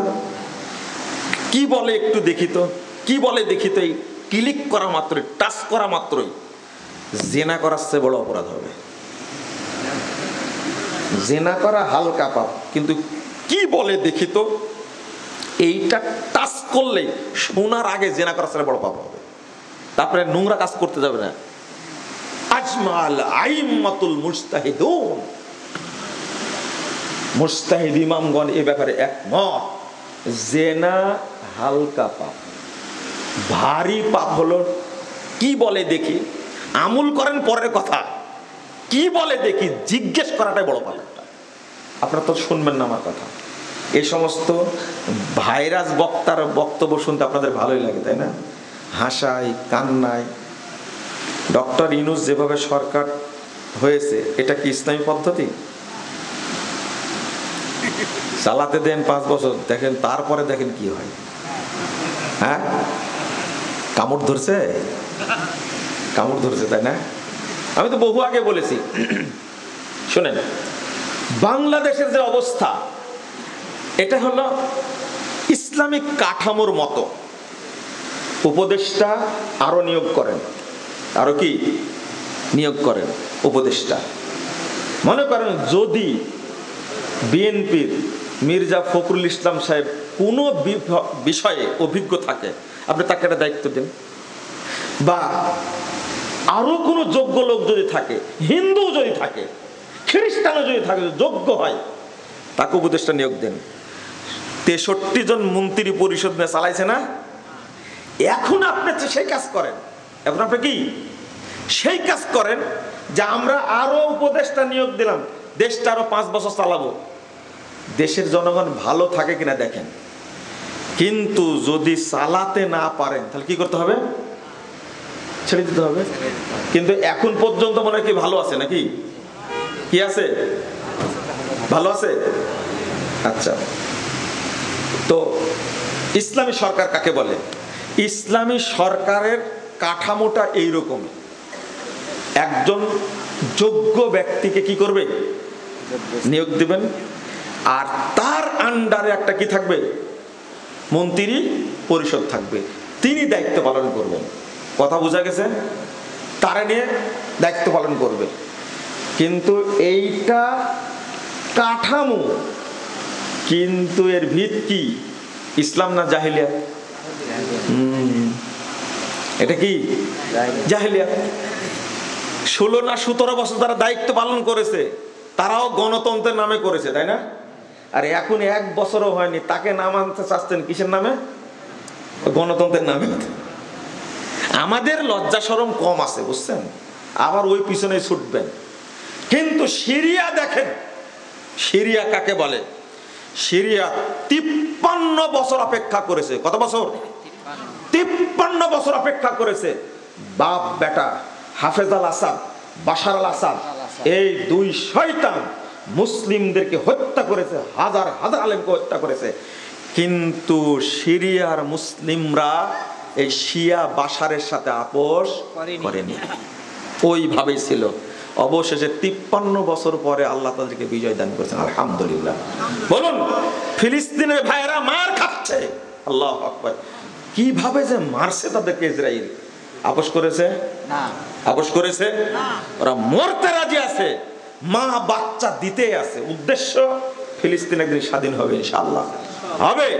এই ইসরাইলকে আল্লাহ অপদস্থ করবেনই, নিশ্চিহ্ন করে দেবেন ইনশাআল্লাহ। আপনারা দোয়া করবেন বেশি বেশি করে, এক সময় দোয়া কবুল হবে। এই ফিলিস্তিনে যেন কোন ইসরায়েলের কীট, ইহুদি কোন কীট যেন টিকতে না পারে, আল্লাহ যেন নিশ্চিহ্ন করে দেন। বলেন আমিন। এরা ধৈর্য ধারণ করছে, আপোষহীন তারা। কিন্তু বাংলাদেশের মুসলমানের কথা বলবো কি, এদের এপারও নাই ওপারও নাই, একবারে খিচুড়ি মার্কা। কি মার্কা? আবার পোস্ট করেছেন যে ইসলামী সরকার কেমন, ভালো হয়ে যান, ভালো হয়ে যান। হারবাল খেয়ে, এটার উত্তর দিলাম না। আপনার কথা এত কড়া কেন হয়? আচ্ছা, আমি কোন কড়া কথা বলেছি? হ্যাঁ, কড়া বলে তো গালি দেন, তবে শুনেন আপনি, আলহামদুলিল্লাহ, তাও তো ভালো। শুনেন, আমাদের সমস্যা কি জানেন? যে কথাটা বলি আমি, এই কথাটা আপনাদের জানা নাই, স্রোতের উল্টা বলি, এই জন্য মনে হয় কড়া, তাই না? কড়া না? ও, তাই কড়া। আপনারা যারা বসে আছেন তারাও কি কড়া মনে করছেন? মনে হয় না। মনে করেন একটা কথা, উদাহরণ দিই, বলেন তো, মুসলিমদের প্রথম কেবলা কোনটা? বাইতুল আকসা। এই কথাটা পৃথিবীর সবচেয়ে বড় মিথ্যা কথা, বুঝেন না কথা? আচ্ছা, বাইতুল আকসা মুসলিমদের প্রথম কেবলা, এই মিথ্যা কথাটা কে শিখালো বলেন তো দেখি? মুসলিম ইহুদিরা। হ্যাঁ, এটা হলো ইহুদিদের দাবি। আপনার কানে কে ঢোকালো? আমি বলেছি এই জায়গায়, তখন আপনারা মনে করছেন মুজাফফর খুব কড়া। আপনি খুঁজে দেখেন, মাজায় বল থাকলে খুঁজে দেখেন। আরে মুসলিমদের প্রথম কেবলা কাবা, শেষ কেবলাও কাবা। 17 মাসের জন্য আল্লাহ বাইতুল মাকদেসকে কেবলা করেছিলেন। কি ইব্রাহিমের আমলে, আল্লাহ নবীর আমলে? তো প্রথম কাবা ঘর তৈরি করেন ইব্রাহিম আলাইহিস সালাম, তখন কেবলা ছিল না? আপনি কেমনে কথাটা বললেন যে কথার আগাও নাই পাছাও নাই? এই 17 মাসের জন্য কেবলা হলো, এটা প্রথম কেবলা হলো কি? তো মুসলিমদের প্রথম কেবলা কোনটা? কাবা। শেষ কেবলা কাবা। কিয়ামত পর্যন্ত কেবলা কোনটা? কাবা। ওই যে আমি বলে দিয়েছি, তখন বলেন মুজাফফর বিন মুহসিন খুব কড়া কথা বলে, কথাটা সত্য বলেছে, সব স্রোতের উল্টা বলেছে, এই জন্য কি মেনে নিতে পারছেন না। ওই যে মুখরোচক কথা যে আমরা বলি না, এটা তো প্রবলেম, তাই না? মুখরোচক কথা বলতে পারবো না। আপনি ব্যাংক থেকে ইন্টারেস্ট তুলে খাবেন, সব আলেম বলছে হ্যাঁ খাওয়া যাবে, খাওয়া যাবে, জায়েজ জায়েজ জায়েজ, কিন্তু আমরা বলি কি, ফতোয়া কার কাছ থেকে নেবেন? ফতোয়া নেন সৌদি আরবের ফতোয়া বোর্ড থেকে, দেখেন ঝেড়ে দিয়েছে একবারে। সুদকে হালাল করবেন আপনি ইনিয়ে বিনিয়ে, কখনো সম্ভব না। ডেস্টিনি কত হালাল করেছেন, তাই না? গৃহপালিত মুফতি দেয়া ডেস্টিনি চলেছিল। ওই যে টাক পড়াক মন্ত্রী ছিল আবুল মাল আব্দুল মুহিত সাহেব, এই টাকু বুঝলো এই ডেস্টিনি আমাদের হাজার হাজার কোটি টাকা পাচার করে নিয়ে যাচ্ছে। যেটা আমরা বলেছিলাম 2001 সালে এই ডেস্টিনি হারাম, সেইটা সরকার বুঝলো 2012 সালে। আমরা আগে বুঝি, বুঝেন না? 54 বছর যাবৎ বাংলাদেশে চলছিল ওই যে ইফতারির আগে 3 মিনিট, মনে আছে? কয় বছর আগে চলছিল? 54 বছর যাবত চলছিল। ইফতারির টাইমের সাথে সূর্যাস্তের সাথে আরো 3 মিনিট যোগ করা, ওদের বুঝতে 54 বছর লাগছে। এবার এসে এই 3 মিনিট কি করেছে? হ্যাঁ, আহলে হাদিসদের বুঝতে সময় লাগে না, বলেন আলহামদুলিল্লাহ। এজন্য কড়া লাগে, তাই না? আমি যখন বক্তব্য দিয়েছি এই 3 মিনিট দেরি করে যে ইফতার করবে সেই ইহুদিদের সাথে সাদৃশ্য রাখলো, তার সিয়াম বাতিল হলো, তখনই বলেছেন এত কড়া কথা বলে মুজাফফর বিন মুহসিন, এটা কড়া হলো? এটা বুঝলেন কত বছর পরে? 54 বছর পরে। 54 বছর পরে বুঝলেন এটা। আর আমরা কি আগেই বুঝেছি? আর উদাহরণ দেব না। সাউন্ড সিস্টেমের ব্যবস্থা করা যাবে কি? হ্যাঁ, ব্যবসা করা যাবে কি? যাবে। গান বাজনা করা যাবে না, বুঝলেন? ওই ডিজে পার্টির ব্যবসা করা যাবে না। আপনি ওয়াজ মাহফিল করবেন। কেউ জাদুর কবলে পতিত হয়ে কঠিনভাবে আক্রান্ত হলে নিজেকে সেভ করার জন্য ইসলামিক সহি পদ্ধতিগুলো জানতে চাই। রুকিয়া করাবেন, অনেকে রুকিয়া করাই, কোরআন হাদিস দ্বারা এটা করাবেন। ফরজ সালাতে ওরা মুনাজাত করা যাবে? হ্যাঁ, ওই জায়গাতে আছেন এখনো। হ্যাঁ, এটা ছেড়ে দেবেন, এটা ছেড়ে দিবেন। এই বেদাতি আমলটা করবেন না। মানুষকে, মুসল্লিদেরকে অর্থ সহ দোয়া শেখান, তাহলে এটার প্রয়োজন হবে না। সালামের পরে জিকির হবে, বলেছেন আগে।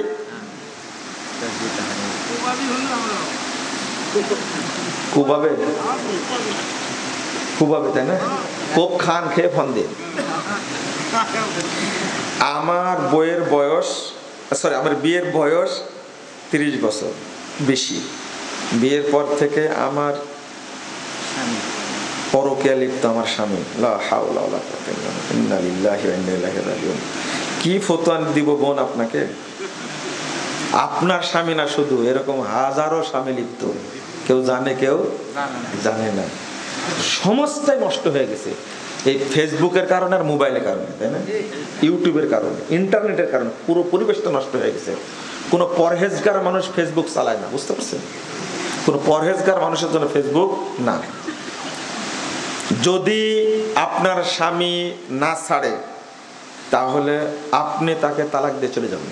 আগে বুঝাবেন, বুঝাবেন, না হয় ধৈর্য ধারণ করতে পারলে পারবেন, না হলে কি তালাক দিয়ে দেবেন। কারণ এই জেনাকারীর সাথে সংসার করা হুররিমা যালিকা আলাল মুমিন, আল্লাহ বলে দিয়েছেন জেনাকারীর উপরে মুমিনরা কি হারাম। এত ছোট করে লিখছেন। আল্লাহ মানুষকে খলিফা হিসাবে সৃষ্টি করেছেন, মানে মানুষ আল্লাহর প্রতিনিধি। তাহলে আল্লাহর প্রতিনিধি হবে মানুষের কাজ আল্লাহর আইন বাস্তবায়ন করা। যদি কেউ বাস্তবায়নের পথে না থাকে তাহলে করণীয় কি? আল্লাহকে চিনেন? আল্লাহকে চিনেন? আল্লাহর আইন যে বাস্তবায়ন করবেন, আল্লাহকে চিনেন? তো আল্লাহ বাথরুমেও থাকে? আল্লাহ নিরাকার? এই প্রশ্নটা করার আগে আল্লাহকে চিনবেন, আগে নবীকে চিনবেন আগে। সমস্যা তো আমাদের এই জায়গায়। ওয়াশিং মেশিনের মধ্যে নাপাক কাপড়ের সাথে যদি পাক কাপড় ধৌত করা হয়, কত ব্রেন রে ভাই আপনার! সুবহানাল্লাহ ওয়া বিহামদিহি। আপনি কাপড় ধুয়ে দিবেন, যেহেতু পানি দিয়ে ধৌত করবেন, পরিষ্কার হয়ে যাবে ইনশাল্লাহ। তবে এই ব্রেন যে আপনার আছে, এটা আমি বুঝতে পারিনি। বাবরি রাখা সুন্নাত হওয়া সত্ত্বেও পরিবার থেকে রাখতে দেয় না। এখন করণীয় কি? এটা সুনানুল জাওয়ায়েদ, এটা সুনানুল হুদা না। বাড়াবাড়ি করবেন না, ঠিক আছে? আপনার পছন্দ হয়েছে রাখবেন, কিন্তু কাউকে রাখতে বাধ্য করবেন না। হিজবুত তাওহীদ করা যাবে কি? এরা হলো কাফের গোষ্ঠী। আপনি কোন কি? হিজবুত তাওহীদের হাদিস মানে এরা কাফের। সরকার যে ধুলাই দিছে না, এই সংগঠন কি ঠিক? বললাম তো কাফের, আবার জিজ্ঞেস করে সংগঠন ঠিক না তো ঠিক। কোরআন তেলাওয়াত সেটা সাদাকাল্লাহ বলা যাবে কি? না, বলা যাবে না। আপনি পড়বেন সুবহানাকাল্লাহুম্মা বিহামদিক আশহাদু আল্লা ইলাহা ইল্লা আনতা আস্তাগফিরুকা ওয়া আতুবু ইলাইকা। এই দোয়া পড়লে সমস্ত নেকি আল্লাহ সংরক্ষণ করবেন, আর সাদাকাল্লাহ বললে সব নেকি আল্লাহ নষ্ট করে দেবেন। মুসা নবীর জান্নাতের সাথীর ব্যাপারে এক আলেম সহ অনেক বক্তা ব্যাখ্যা করেছেন, না ওটা বলে দিছে তো, ওরা তো বলে ওই তাফসির মাহফিল মুসা আলাইহিস সালাম থাকবেন জান্নাতে কসাইয়ের সাথে যেতে, তাই না? এই ঘটনা বলছেন তো, তাজা মিথ্যা কথা একটা। ঘুষ দেওয়া চাকরি নেওয়ার পরে ওই ব্যক্তি যদি বুঝতে পারে তার ওই চাকরি হারাম, তখন তার ওই চাকরির বেতন নেওয়া জায়েজ হবে কিনা?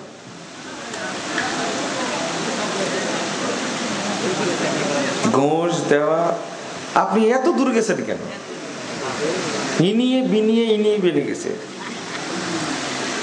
হারাম হারাম। 18 বছর আগে কি বিয়ে করা যাবে? করেন, বাপকে বোঝার আগে। এই জন্য ধর্ষণ বাড়ছে, বিয়ে করে ফেলেন। 18 বছর 12-13 হয়েছে বিয়ে করে ফেলেন, 14-15 হয়েছে বিয়ে করেন, ধর্ষণ ঠেকান আগে। কথা বুঝতে পারলেন? বাপকে বুঝান। যদি বিয়ে করা সক্ষম হয় তাহলে কি আপনি বিয়ে দিতে চাচ্ছেন না সরকারের কারণে, মেয়ে যে পালা যাচ্ছে 7-এর ছাত্রী, কি করবেন? ওইটা বুঝেননি কথা, ওইটা আটকাচ্ছে না কেন? বিয়ে যখন হচ্ছে তখন সরকার ওসি সাহেব এসে কি বাধা দিচ্ছে, কিন্তু ক্লাস 7-এ পড়ে যে বের হয়ে চলে যাচ্ছে, এটা শাস্তি কি হবে? হ্যাঁ, 11 বছরের মেয়ে বেরিয়ে গেল না, এটা প্রশাসন দেখে না। সুদ খেয়ে যারা সালাত কায়েম করে তাদের সালাত হবে কি? হ্যাঁ, স্বপ্ন দেখেন নাকি আপনি?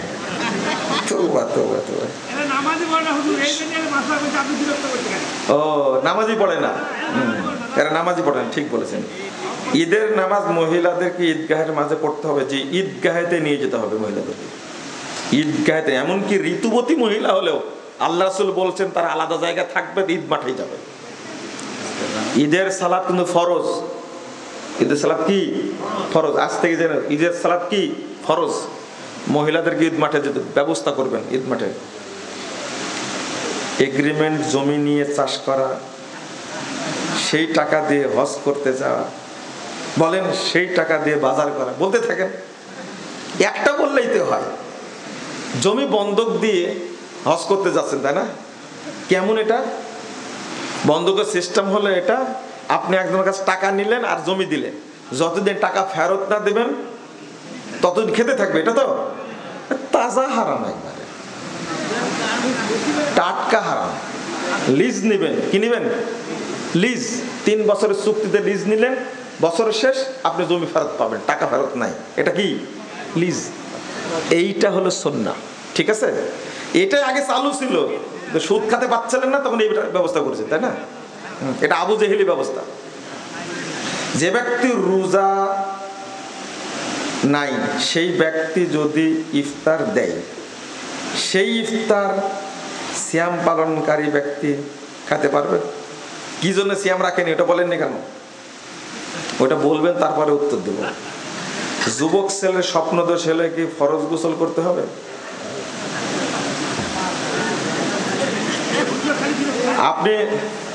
আপনি কি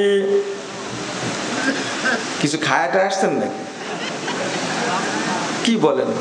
স্বপ্নদোষ হলে গোসল ফরজ হবে। বেনামাজির জানাজার নামাজ পড়া যাবে কি?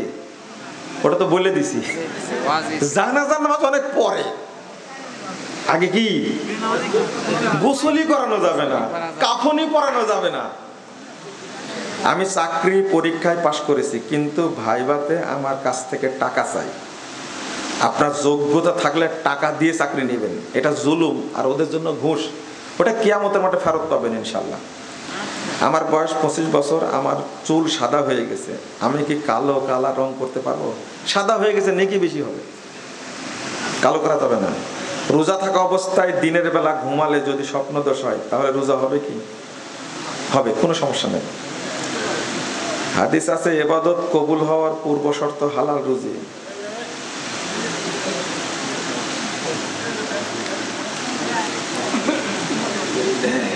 কিন্তু সূরা মাইদা 27 নং আল্লাহ বলেন তাকওয়াবান ব্যক্তির আমল কবুল করেন। কোনটা সঠিক? জি, আর প্রশ্নের উত্তর দেব না। জাযাকুমুল্লাহ খায়রান ওয়া বারাকাল্লাহু ফিকুম।